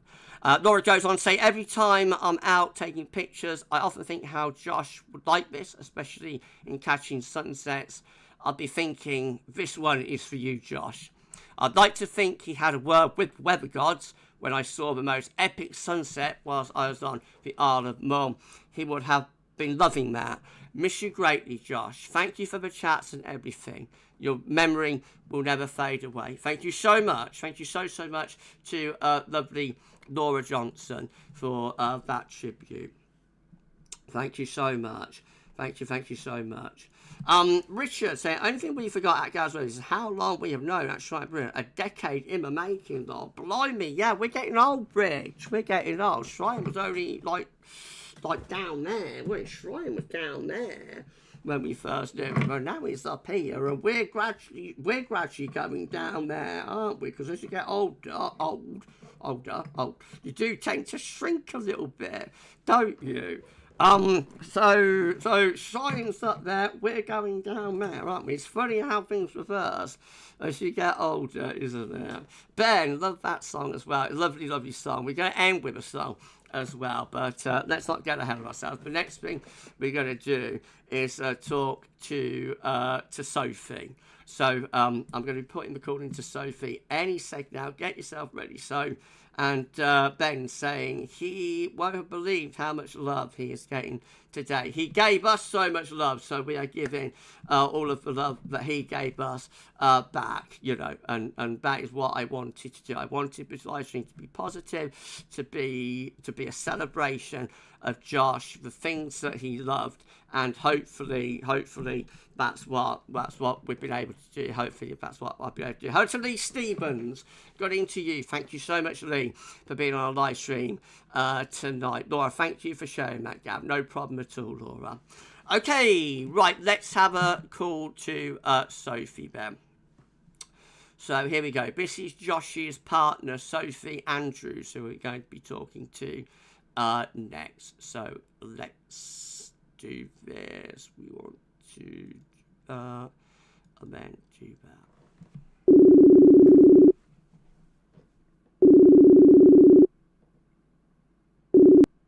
Hi. Hello, Sophie. You're right. Yeah, are you? Yes, not too bad. Have you been watching the stream? Yeah. What did you think to it? Hope it's been okay. Yeah, it's lovely. I think it's so nice. Like all of the comments and everything that, like everyone that you've spoken to and the comments and live stream and that have been so lovely. It's so nice to see. It's a night of love and light. I said we were going to bring together the weather communities, GavsWeatherVids community, the wider WX community, the photography community, and you guys, you know, and I'm just like the conductor, really, and all of this is happening, you know, whether I'm here or not, to be honest. Like, it's the love that you have for Josh, and that Josh had for us, and the love that we want to give back to you. And I'm so pleased that, like, the stream has gone exactly as I hoped it would, in that it's been something incredibly positive, and you know, we are sharing and celebrating the amazing Josh Seymour, your lovely partner. And I'm so pleased that you're enjoying this live stream, Sophie. So I want to start off by asking you about how you first got to know Josh. Tell us a little bit about Josh and how you first got to know him. So we knew each other through mutual friends. So we didn't know like each other on a, you know, a common kind of bait. Like we didn't know each other personally to start with. We kind of like rolled in the same similar circles of friends, if that makes sense. Yeah, of course. So that's how we got to know each other. And then he would then if friended me over Facebook originally with one of the other group of friends that we knew about, knew of, and she was like, oh, like, you know, there's this. Yeah, she kind of tried to play matchmaker kind of thing between us, but poor Josh had to chase for about a year and a half. I was absolutely adamant that he was just. I was like, no, like I see him as a best friend. You played hard to get then. Yeah, I was like, yeah, very much so. I was like, no, he's my best friend. Like, that's disgusting. No, secretly, I really, really thought he was adorable, but I was like, no, he's my best friend, and I can't cross that line because one of my other friends had previously had a relationship with him. So I was like, no, it's such a girl code, like breaking. But after she was kind of like, no, hey, look, we landed on mutual terms. Like we just, it is okay. But Oh, yeah, but the friendship can spark from that because he would send me like messages every day, and that bless him with like the weather and pictures that he took, and that's kind of how the mutual conversation kind of lovely. started. And then we used to spend time, like I say, with other friends in the kind of same circle. So it's kind of That's how we got to know each other because I just started to enjoy his company. That's lovely. So it grew out of friendship, really. Like, and Yeah, I think a lot of the best relationships do grow out of that. Actually, friends for life. You know, yeah, and sometimes it just stays as friends for life. Sometimes it will develop into like true love and a relationship. You know, but a lot of the best relationships, I think, start out as friendships, you know, close friendships, yeah, and of develop course. from there. So, how old were you both when this love started? So we got together when we was 18, but we knew each other, like I say, for a year before. So Yeah. So, we like started, that's young love. Like to me, as like yeah, I'm it very 50 much next is. year, so I'm getting very very old. Like 18 is like puppy love. Really, Yeah, it's not like young love. And then of course you've had the kids together, haven't you? yeah. No, tell us the names of the two little boy and girl. So our little girl is Amelia. Amelia. She was born in September of 2021. So she was a COVID baby, and All by right, gum, she makes it. They are a different breed. She's beautiful and kind and fierce. right. She's a very different kind of Yeah, child. Sometimes she's right. very spicy and Lovely. sassy. So she'll Right. be 5 in September, and Okay. Right. God, she keeps us on his toes. But I bet she saying does. that, she was Josh's, like, she could do nothing wrong in Josh's eyes. Like from the moment that she was born, that was his little girl. It was very. Ah, They had a very very special bond. He was like, daddy's girl. yeah, Daddy's. that was very very much of a daddy's girl. Like that was very much. And Noah was born 2 years later, so Noah. Yeah. Noah was two last December, so he's a bit more cheeky because he's just come into his bit of his personality, which is kind of sad because obviously Josh didn't really get to witness him being able to talk in sentences and that now. But yeah, so we was 20. We was 20 when we had Amelia, so we we got Amelia was a very unexpected nice surprise. So I was only 19 when I got pregnant with Amelia. All So we'd only right. been together a year. But yeah, I wouldn't say that at first he was, as a dad, bless him, he was very unsure at the beginning, but I as think soon that's the as same for yeah, everybody. That's as soon as it's like the reality had settled in for him, bless him, and everything, it was um, he'd kill me if he knew this.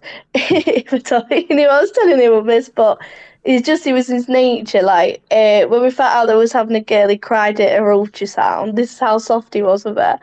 Um, and then when she was born, he did as well. He was very much, yeah, bless him. He adapted to being a dad very, very quickly. It was almost like it was second nature to him. It was, That's gorgeous. yeah, I think everybody's unsure, all parents, especially with the first child, you know. But I think they're a little bit more confident with the second or third or fourth, or however many they have. But like, I think with the first one, a lot of people are unsure, you know, and not confident at the beginning because you've got like this.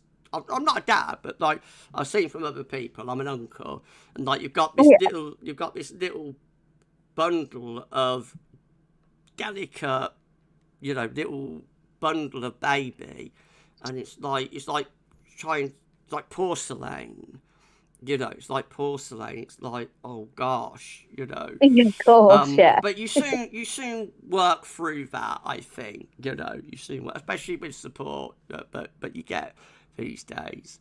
So so you've created this lovely little family, and at the same time, of course, Josh's photography is taking off. So can you tell us a little bit about, when Sryan's already told us a bit, but like you can tell us, well, like when did the love of photography start, and was it I suppose like it would be such an honour to see his progression in his work through his photography. I would say that he probably he had, when we first got together, I used to think it was adorable because his dad had brought him a camera, not sort of like the time period of when his dad had brought it for him, so he could take photos. So I would say that maybe that obsession with starting to take photos, and that would probably have peaked at maybe, like 15, 16. It was really like into it. So that's earlier than I thought. Actually, I thought it was yeah. much older than that. Okay. So by the time that obviously we got together and that, he would take the camera out or whatever, but a lot of the time he would take photos on his phone. But he was very, like, he was he was his own biggest critic. He'd be like, oh, I know, but I really like this photo, but it could be better, couldn't it? And yeah, like Sryan told us that, but like as I said to Sryan, that is something that that insecurity, and doubtfulness is something that many creative people have. Even the best have that. Like even, I don't know, like who's like the biggest film director that you could possibly think of, like Steven Spielberg, or even up to that level of creativity, George Lucas, David Lynch, or David Cronenberg, all of those top level directors that have produced billions of dollars, they will still have an insecurity, as they're creating their work. Am I getting this right? Could it be better? Like, I like Star Wars, as Josh would have known this, but I'm a big Star Wars geek. And George Lucas, the director of Star Wars, the 6, but I classify as Star Wars, we won't go into Disney. Even he, until he sold the company, 2012, he was constantly refining the thing. Even after he'd released it, the films, he would go back to them, make changes, and it used to drive the fans crazy, because they just want the film that they remember. But like he would go back and he would refine, and he would keep refining the palette, and as long as he could, until finally he had to give it away, and he can't do it anymore. But like he did that a lot. So all of the best have that insecurity too. But, and I would say like that with Josh tells me that like he was top grade at what he did. The fact that he was questioning what he did and trying to refine and make it even better when it was already perfect, that puts him in the top bracket of artists, in my opinion. Yeah, of course. He had such an eye for it. I think that personally, for me, of how I would describe his photography, and I'm sure he probably, if he was still here, wouldn't mind saying. So obviously, Josh was autistic as well. Okay. So I personally, for me, on a level, sometimes it wasn't always. Josh could be a bit not always very open about how he was thinking or feeling, but as soon as he took a photography photo, it was like looking through his lens of life, if that makes sense. So being able to see what he sees from his perspective. And I think that with him having his autism, that made it very much more special, because maybe from what me or you or anyone else that maybe doesn't have, that kind of gift, wouldn't be able to pick up on certain things that he did with his photography. And I think that's what made his photography that extra bit special, really, because he would, like, with my daughter, she knows like all different birds and that now, because he would sit and he'd like bird watch with her and tell her what birds he was before he'd take a picture of them. So now she loves it. Like every time we go near a bird food on like a walk or whatever that we used to do with him, with his photography, she's like, shh, quick, because I want you to take a picture of. She's now got her little camera because she likes to be like right, Daddy. that's So, nice. That's um, nice. Maybe yeah, maybe she'll follow in his footsteps and become an amazing photographer. That'd be lovely if she did, wouldn't it? yeah, So like, of course, so like you say, but like the photos are like looking at Josh's life through a lens. They're like the images. Josh is presenting the way his life is through his art. And again, that is the same with many artists, I think. Many artists do that. Like, it's just a different way of telling the story. It's like to shoot a different palette. So whether it's a portrait, whether it's a picture, whether it's a photo, whether it's a film, whether it's a song, whether it's a novel, a story, whether it's a poem, in the end, it's very personal to the artist, and it is the artist sort of telling their story, how they see their life, how they see life through that particular lens, using that particular palette, I think. And again, I would say that puts Josh right at the top echelon of artists, So Josh also, of course, had his love of the weather as well, which I was chatting to Sryan about. That like they are like symbionts with one another, weather, photography, weather. So do you know where the love of the weather started? I would say when he was really little. From the stories that I've been told, like obviously from his mum and dad as well, but I would say like there's certain things that I do miss, just his little quirks. Like I'd say to him, "Oh, what's the matter?" And he'd be like, "Nothing." And then I'd be like, "Are you sure?" And he'd be like, "I'm just weather depressed," which always used to make me really laugh. Oh, right. Because if the weather had not gone maybe the certain way that he wanted, so if there hadn't been a thunderstorm or it hadn't snowed like the way that he wanted it to, or depending, then he'd get all like sad and down about it, bless him. Like he was so passionate about it. But when we first got together, he shared with me, like, I'd say to, "Oh, what did you want to be when you was little and that?" And he'd like, "Oh, I wanted to be a weatherman." I was like, "Seriously?" He's like, "Yeah, seriously, it's what I wanted to be." And oh, bless him, he was so cute. Well, I've got to say, like, my love of the weather started at a very young, and I think this is true of a lot. I don't know, but I would guess like at least 80% of the people in the live chat watching this live stream, they would say their love of the weather began when they was very little, when they was very young. And I think that's the case. I don't know why that is, but I was very lucky because Josh is a lot younger than me. So he didn't live through the 1980s winters. What hooked me, what was the hook for me, was like the cold winters, but we had him in the 1980s. I don't know if you know, but there was a run of cold winters, in the 1980s, and I was just perfect to like be through that run as a small child. So I watched the weather with me dad on the BBC at like the age of 4 or whatnot, and see if it's going to snow the next day, and if it did, then it would be exciting, and that it'd be like Gav jumping up and down the next morning, looking out the window, seeing the snow. Now, so I'm not sure, but when we flipped to a mild winters in the late 80s, so the thing is though, I think even without the cold winters, I probably would have still been hooked, because when the flip happened from the cold winters, the last one was in 1987, and then the rest of the winters in the rest of the 1980s went mild. I didn't lose the love. Like you would have thought that when like the first mild winter hit, and then the second mild winter hit, and then the third mild winter hit, that means we're completely snowless here, really. You would think that at that point I would have switched off and started enjoying football or whatever.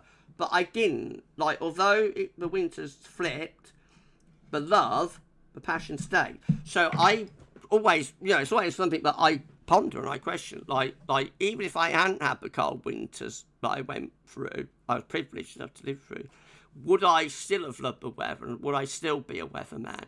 And, that is something that I don't know the answer to, but I suspect it probably is. And I suspect that is the same for Josh, and it would be the same for many of the people in the live chat tonight, that even if we don't get the weather that we wanted, and a lot of the time, particularly when we talk about snow, we don't. You know, we nevertheless still have that love, and we still want to keep coming back, you know, the next time to see what's going to happen again. And I would suspect that's true for Josh, as true for Josh Yeah, as it is. so he used to when he knew it was going to snow, he'd sit up at night, and he'd watch it out of the window, I like did that. dedicatedly. He'd watch to I make it did stay put. that. He used to watch, so like the light, you know, like street lights. He used to watch that because you could perfectly see it coming, like the snow coming down from there. No, I And he'd did take a that. picture, and then he'd send you like a photo. Like obviously, when we lived together later on, I'd like wake up and be like, "Josh, what on earth are you doing?" I'm like, watching the snow, like almost like I was interrupting something. It was so funny, no. but. He was like, what do you think I'm doing? But otherwise, before when we was first very younger, before we had the kids, he'd send me pictures and videos. He'd be like, I don't know, it'd be like 2 a.m. I'd be asleep and I'd wake up the next morning to be like, oh, safe, like it's been snowing. Or like in the last 2 years, especially, he would wait until it got really heavy at night, and then he'd go out to be the first one to get the perfect snow photo because he didn't want anyone else walking on the snow to spoil it. I did that. I tell you what, I can say I did lamppost washing. That's what it's called, isn't it, Sryan? I did lamppost washing.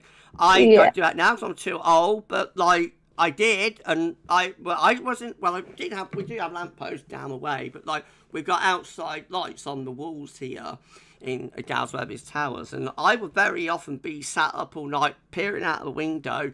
And then my dad would turn the light off, and so suddenly I would be plunged into darkness. I don't know if you ever heard about the infamous plunging to darkness moment on my YouTube channel, but Josh would have been around for that. He would have seen that my nadir on YouTube when I plunged like 150 people into darkness for 15 minutes. But no, so I would literally in the towers get plunged into darkness when I was a kid. You know, I'd be peering out the window, watching snow coming down, and bang, my dad would turn the lights off because of the cost, of course. But like occasionally he would leave them on for me. Like sometimes he would, not very often. But if he was in the right mood, like, he would leave them on right the way through the night for me till he got up at, like, 6 the next morning. He'd go to bed at 10, get up at 6 in the morning, and occasionally he would leave them on for me. But, like, I also like to see the snow, like, even and crisp before anybody has had a chance to walk on it. Or my dad used to shovel it back in the day when we had so much snow. The path would literally get blocked, and you had to shovel it all the way. You know, I've done all that, like all of that. What Josh did, like I've done that. I bet many of the people in the live chat have done that as well. He used to get a tape measure as well, and he'd take it out with him to measure the snow exactly to see if we got as much as they said that we was going to be absolutely adamant. And then on his, I didn't know that he did this. I discovered it a few weeks back. But on his YouTube channel, then he used to upload videos of him walking in the snow. And he'd like measure it with a measuring tape and tell everyone that like was watching that he'd upload the video of like how many inches of that we got. But we get where we are based. Obviously, we now live a bit further than Mansfield. We live in the Ashfield area. Oh, okay. But originally, when we lived in the Mansfield area, but we still get a lot to see because we live on a higher part of Ashfield, so we still get a lot here. But yeah, he used to love it because he used to message his mum, and he'd be like, "Oh, did you have a look?" She lives actually in Nottingham, In the city. and he'd say, "Oh yeah, did you have as much?" And she'd be like, "Absolutely not. No, you've had loads, Josh." So even he used to love to I compare. always thought that in Northampton, like I was being robbed, but like even in Nottingham City centre, like there would be a big discrepancy between what they got and what you got at Ashfield and that. Yeah. All right, okay, that's interesting. So I'm not done as badly, maybe, as I've been thinking I have done every time I've seen Josh posting his deep, crisp and even snow photos. But if anybody deserved the weather gods to deliver them like lots of snow, it is of course our beautiful friend Josh. So Yeah, definitely. he also, of course, with I mentioned that we had autism, he did also have epilepsy as well, didn't he? Yeah. And so if you could just tell us a little bit about the epilepsy that he had, because I think it would be interesting for people to be aware of the condition that he lived with and when that started, if you know. Yeah, so like his mum obviously gave you the technical term of it. But so obviously when people think about epilepsy, you think about, like when the TV comes on or whatever, and they'll say like warnings of whoever. So that's what I'm aware of, yeah. Yeah, but Josh had a similar epilepsy to that, but it was he was like photo sensitive, so it was more to light, so especially the sunshine. So right, if he was like in a car or whatever and the sun was flickering through the trees really, like even if he was going at a fair speed, like a fair speed of miles an hour, that would start him from seizure, and bless him, he'd have a fit from that. So it but wasn't. I can interrupt a moment, Soph. It wasn't like the kind of epilepsy that's triggered by like flashing lights in a cinema or like in a nightclub or on telly. It was more like the light that would be triggered by like a very low angled sun going through trees as you're driving along. Yeah, so like the cinema wouldn't bother him at all, but obviously certain lights. So last year we took the kids to do see a fireworks show, and they got a toy, for example, that like the lights in it spun.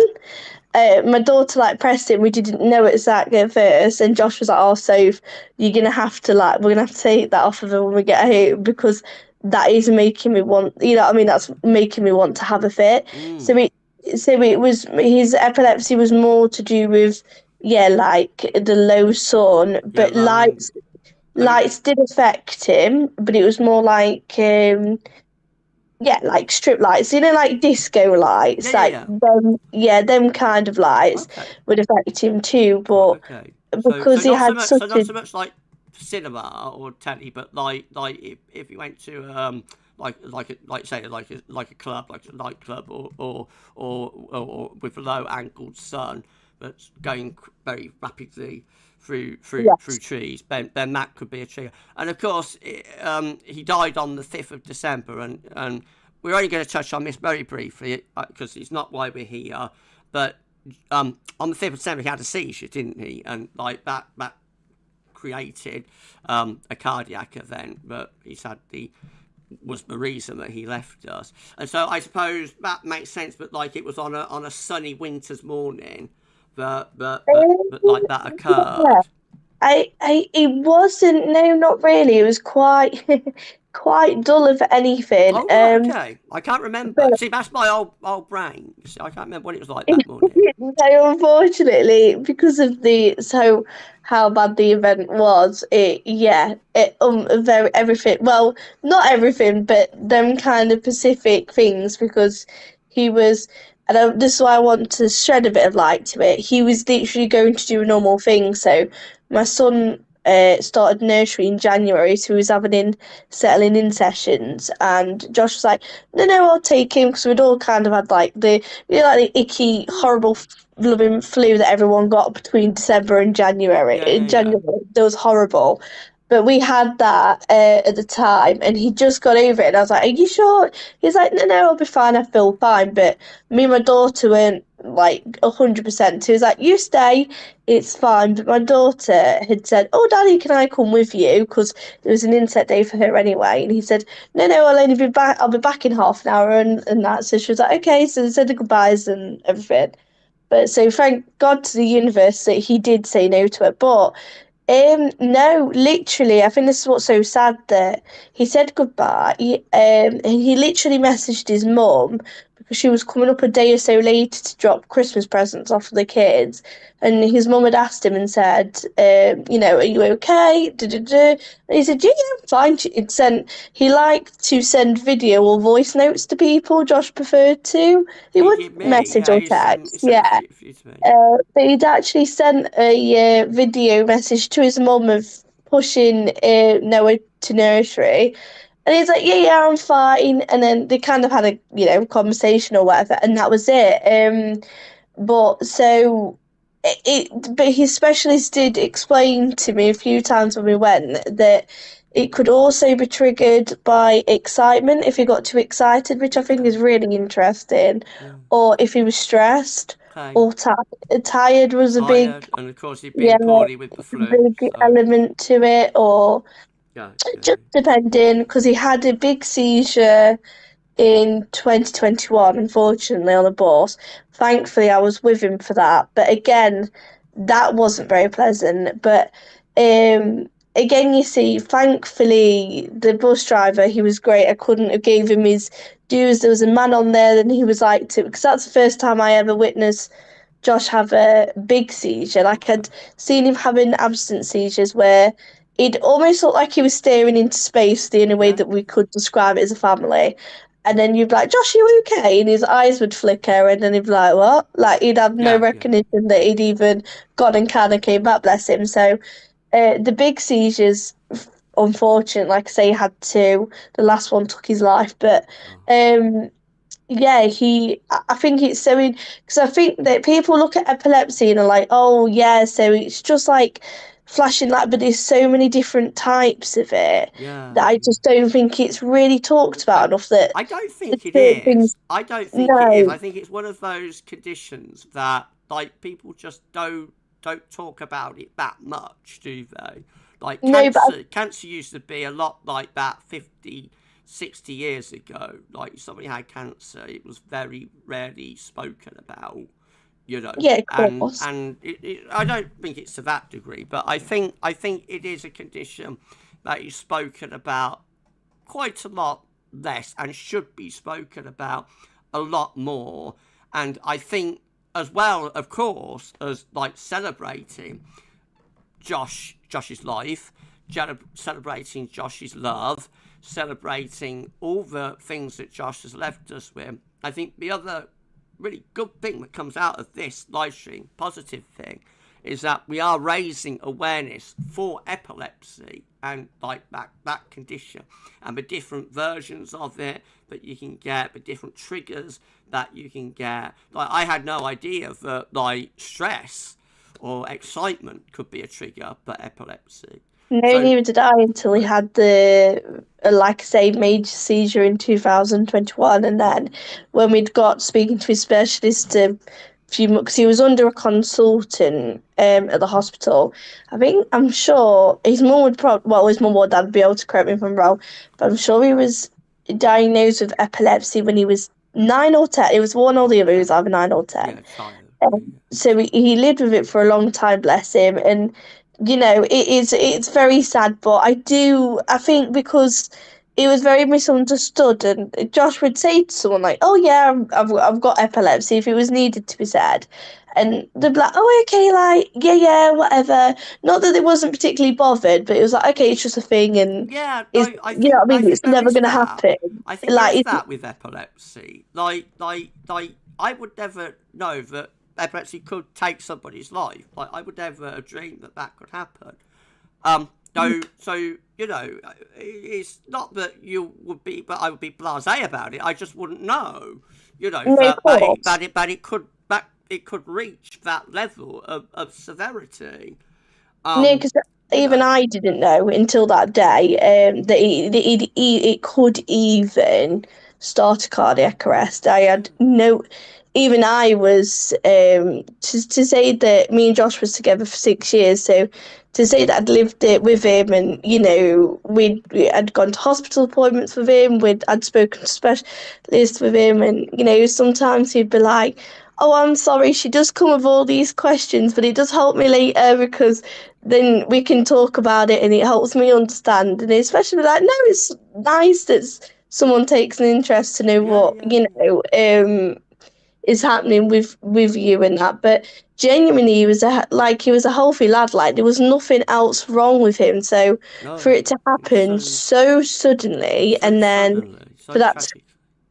cause a cardiac arrest, it was mind blowing really for all of us because it was like, well, what? And it was seconds. The air ambulance were great. The normal ambulance were great when they got to him. They did what they could do, bless them. And we spoke to the air ambulance. Me and his dad went and we met with the paramedic and that was there that day later on, and he was like, well, I'm really sorry that we couldn't. And I think that they do such an incredible job, but no one talks about it enough because I know that everyone not dismisses them, but everyone thinks of the NHS and that, don't they? They're like, oh yeah, well, the NHS and there's the ambulance. And Very much so. I don't think that like the air ambulance get the recognition that they really do deserve. Because the air ambulance is not NHS funded. The air ambulance is not centrally government funded. It's like completely on voluntary donations from very kind and generous people who will help to fund the amazing life-saving work that they do. And unfortunately, their attempts to save Josh didn't work, and unfortunately, their attempts to save my dad didn't work. Although they did resuscitate him, and my dad did, live for about 5 days, 6 days after his cardiac arrest. But unfortunately, the damage that had been done to his body by the cardiac event that he suffered was not survivable. So eventually had to turn off his life support. Anyway, although the resuscitation attempts were unsuccessful for both of us, nevertheless, in many cases, they are able to successfully intervene when somebody is having a potentially life-ending event and bring them back to their families, and I think they do such wonderful, amazing, incredible work, and, I just wish they was funded by the NHS and like government. Yes, no, definitely. I think they should be funded the same way that like the ambulance service is funded, and they should be made part of the ambulance service. I don't understand why they are. I don't understand why they are not. But like it is what it is, isn't it? And like who are we? We just go to though every general election and whatnot. But like who are we to say that? But like, so we got to work out our other ways of funding this service and making sure this service continues, to do their incredible life-saving work. Can you believe, Sophie, we have raised £500 for the air ambulance, the Lincolnshire and Nottinghamshire Air Ambulance tonight, in memory of your lovely partner, the love of your life, Josh. Can you believe that we've done that? That's absolutely awesome, isn't it? And what a legacy. It's amazing. What an amazing legacy. Well, Sophie, I'm going to let you get on with your evening. Thank you so much for joining me on this live stream tonight. I know it's going to have been very difficult for you, very emotional night. I just asked, did you get the moment with the sunset that you wanted? No, not really. But I'm not really religious. Don't get me wrong. But we tell my daughter that obviously Daddy's gone to heaven. Because it's the way the shooting is. But you know what? Today, this morning, I thought, you know what? It was almost like he jigsed it because it was like absolutely pouring with rain, and there was the tiniest little sunrise that he would have thought absolutely beautiful with his camera. But I was just like, I was so unimpressed because I was so wet. And then when I went tonight, it was just not. Yeah, it was just not giving. That's probably Josh having a laugh at your expense and at my expense. Definitely so.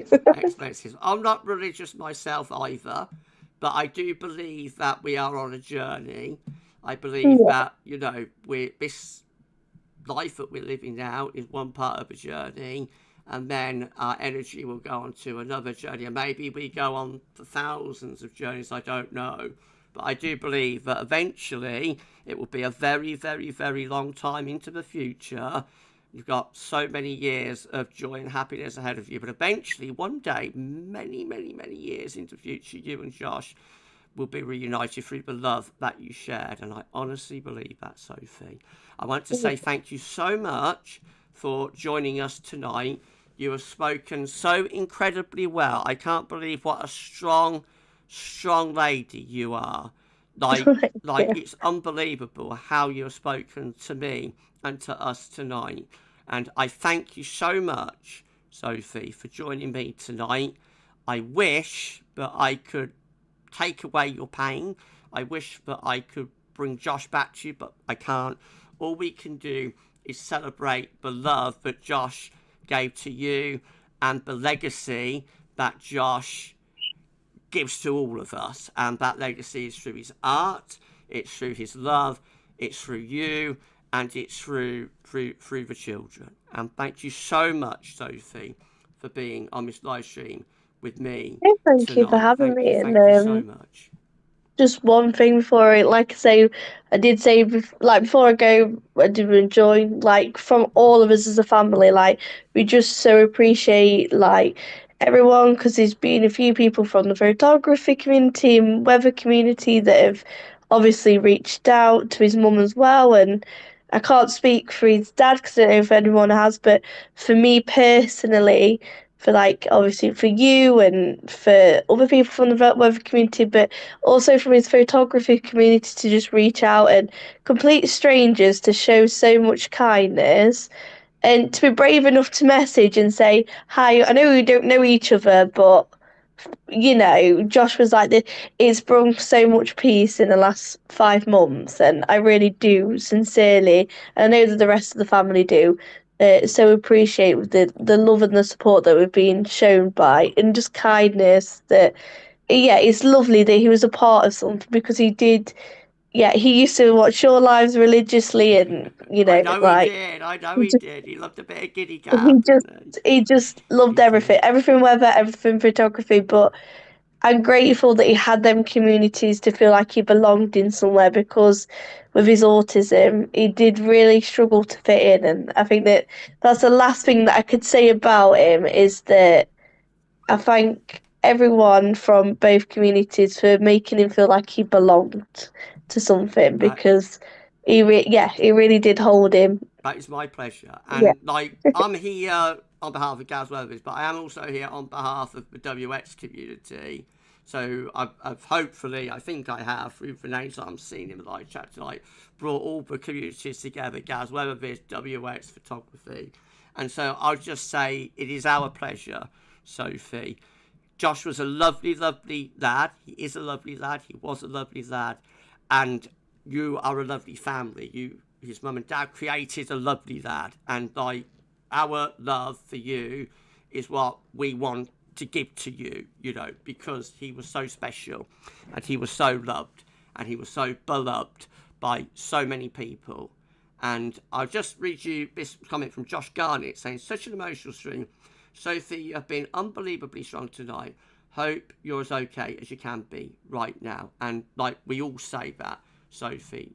Like, we all say that, and we want you and the rest of Josh's family to be okay. You know, we all want to share our love and surround you, as I said when Josh passed, in an envelope of love. And hopefully that is what we've been able to do for you all tonight. Definitely. Okay, Sophie, we'll end it there. Thank you so much for joining me on this live stream. You enjoy the rest of your evening. You too. And I'll see you soon. All right, I'll speak to you soon. Thank Okay, you. bye-bye. Bye. Bye. What a strong lady. That, everyone, was Josh's partner, Sophie Andrews. And, you know, I can't say how strong she is. You know, I can't believe how amazingly strong Sophie is. And as I said, she is surrounded by love.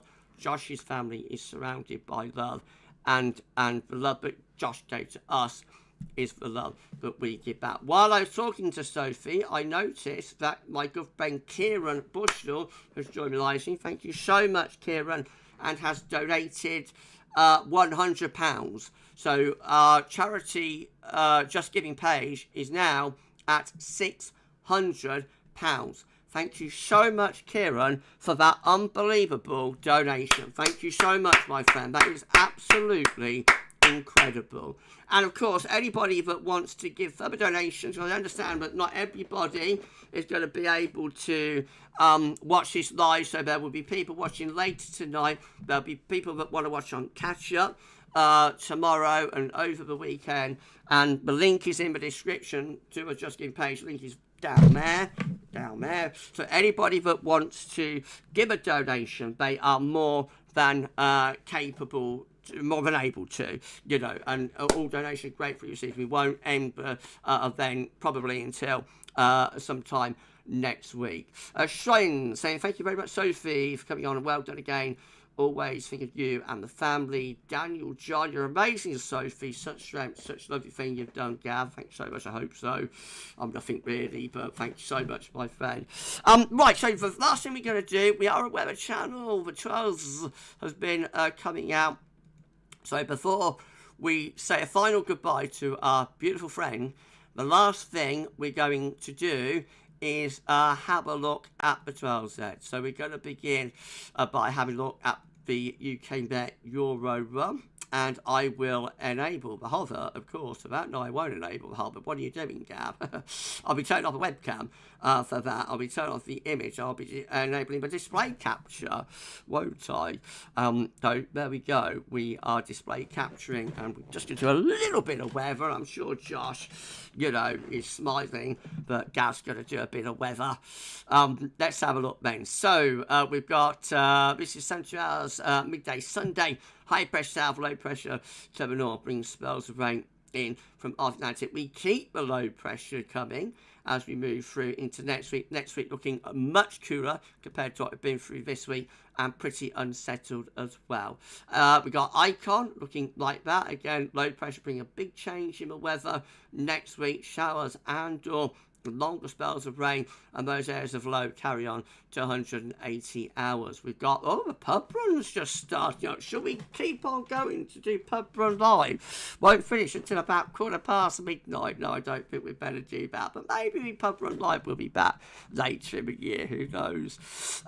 We've got the GFS 12s there looking like this, with low pressure heading in from off the Atlantic, bring showers and or longer spells of rain. The low pressure will keep on coming up to 240 hours. We keep those areas of low rolling in from off the Atlantic.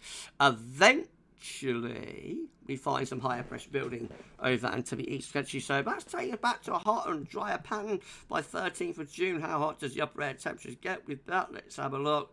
So, well, not overly so, actually. It looked like it would be more epic than that on the but anyway, it takes us back to higher pressure and warmer, drier conditions there start to set up again by mid-June. We got the gem. Is that updated? No, that's still not updated. So the last model is going to be the East Gem. We're nearly at the end of the live stream now, everyone. Thank you so much for an amazing night. I will wrap it up and then we'll say goodbye to Josh in a moment. So we're going to start off at 7 hours again with the East Gem on Sunday 31st of May.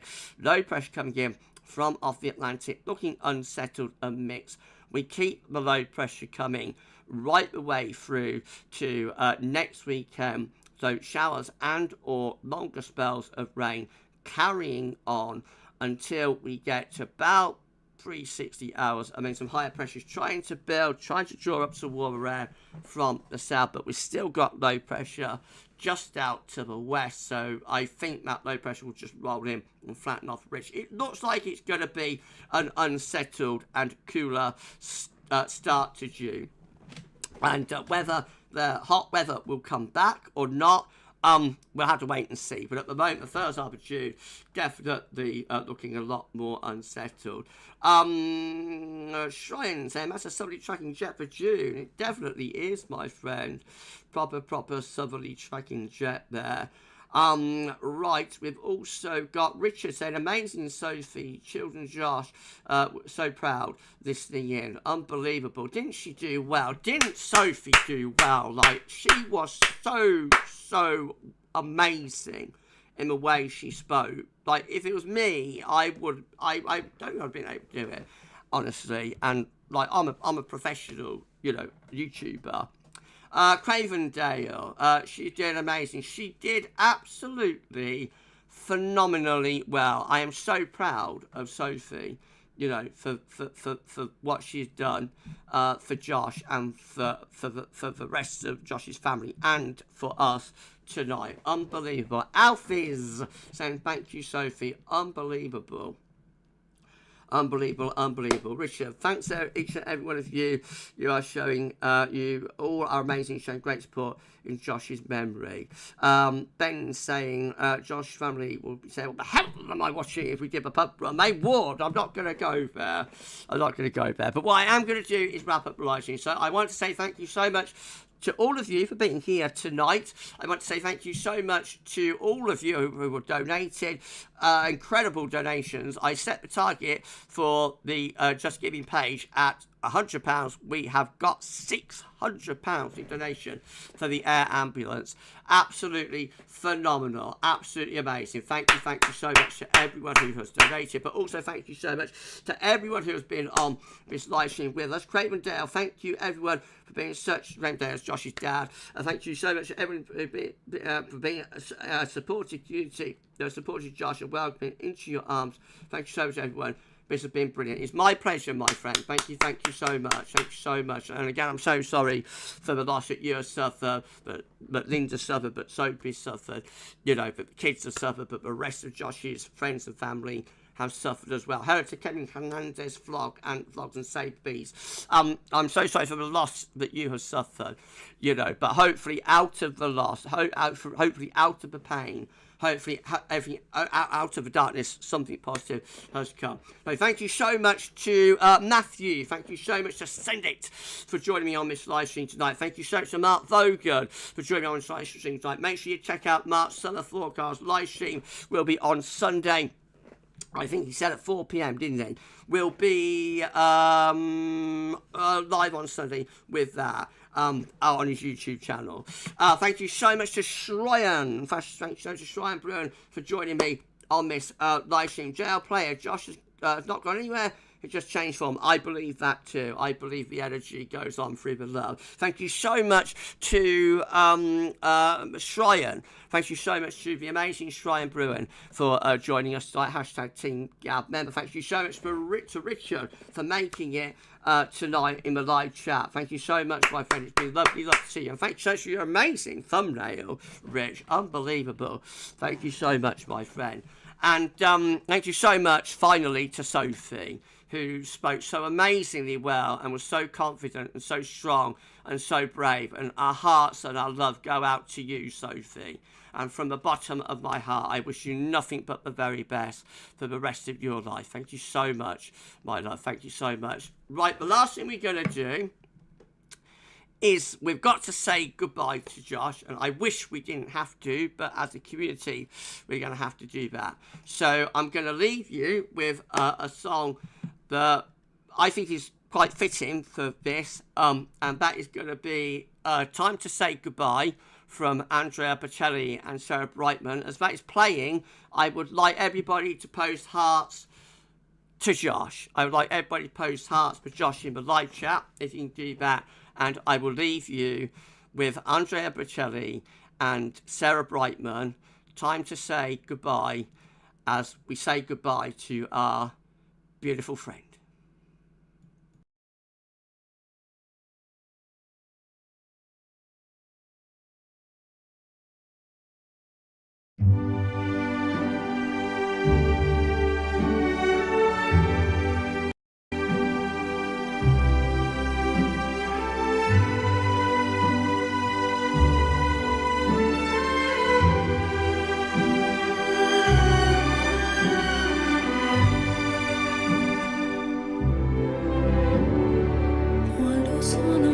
Sogno all'orizzonte, mancano le parole.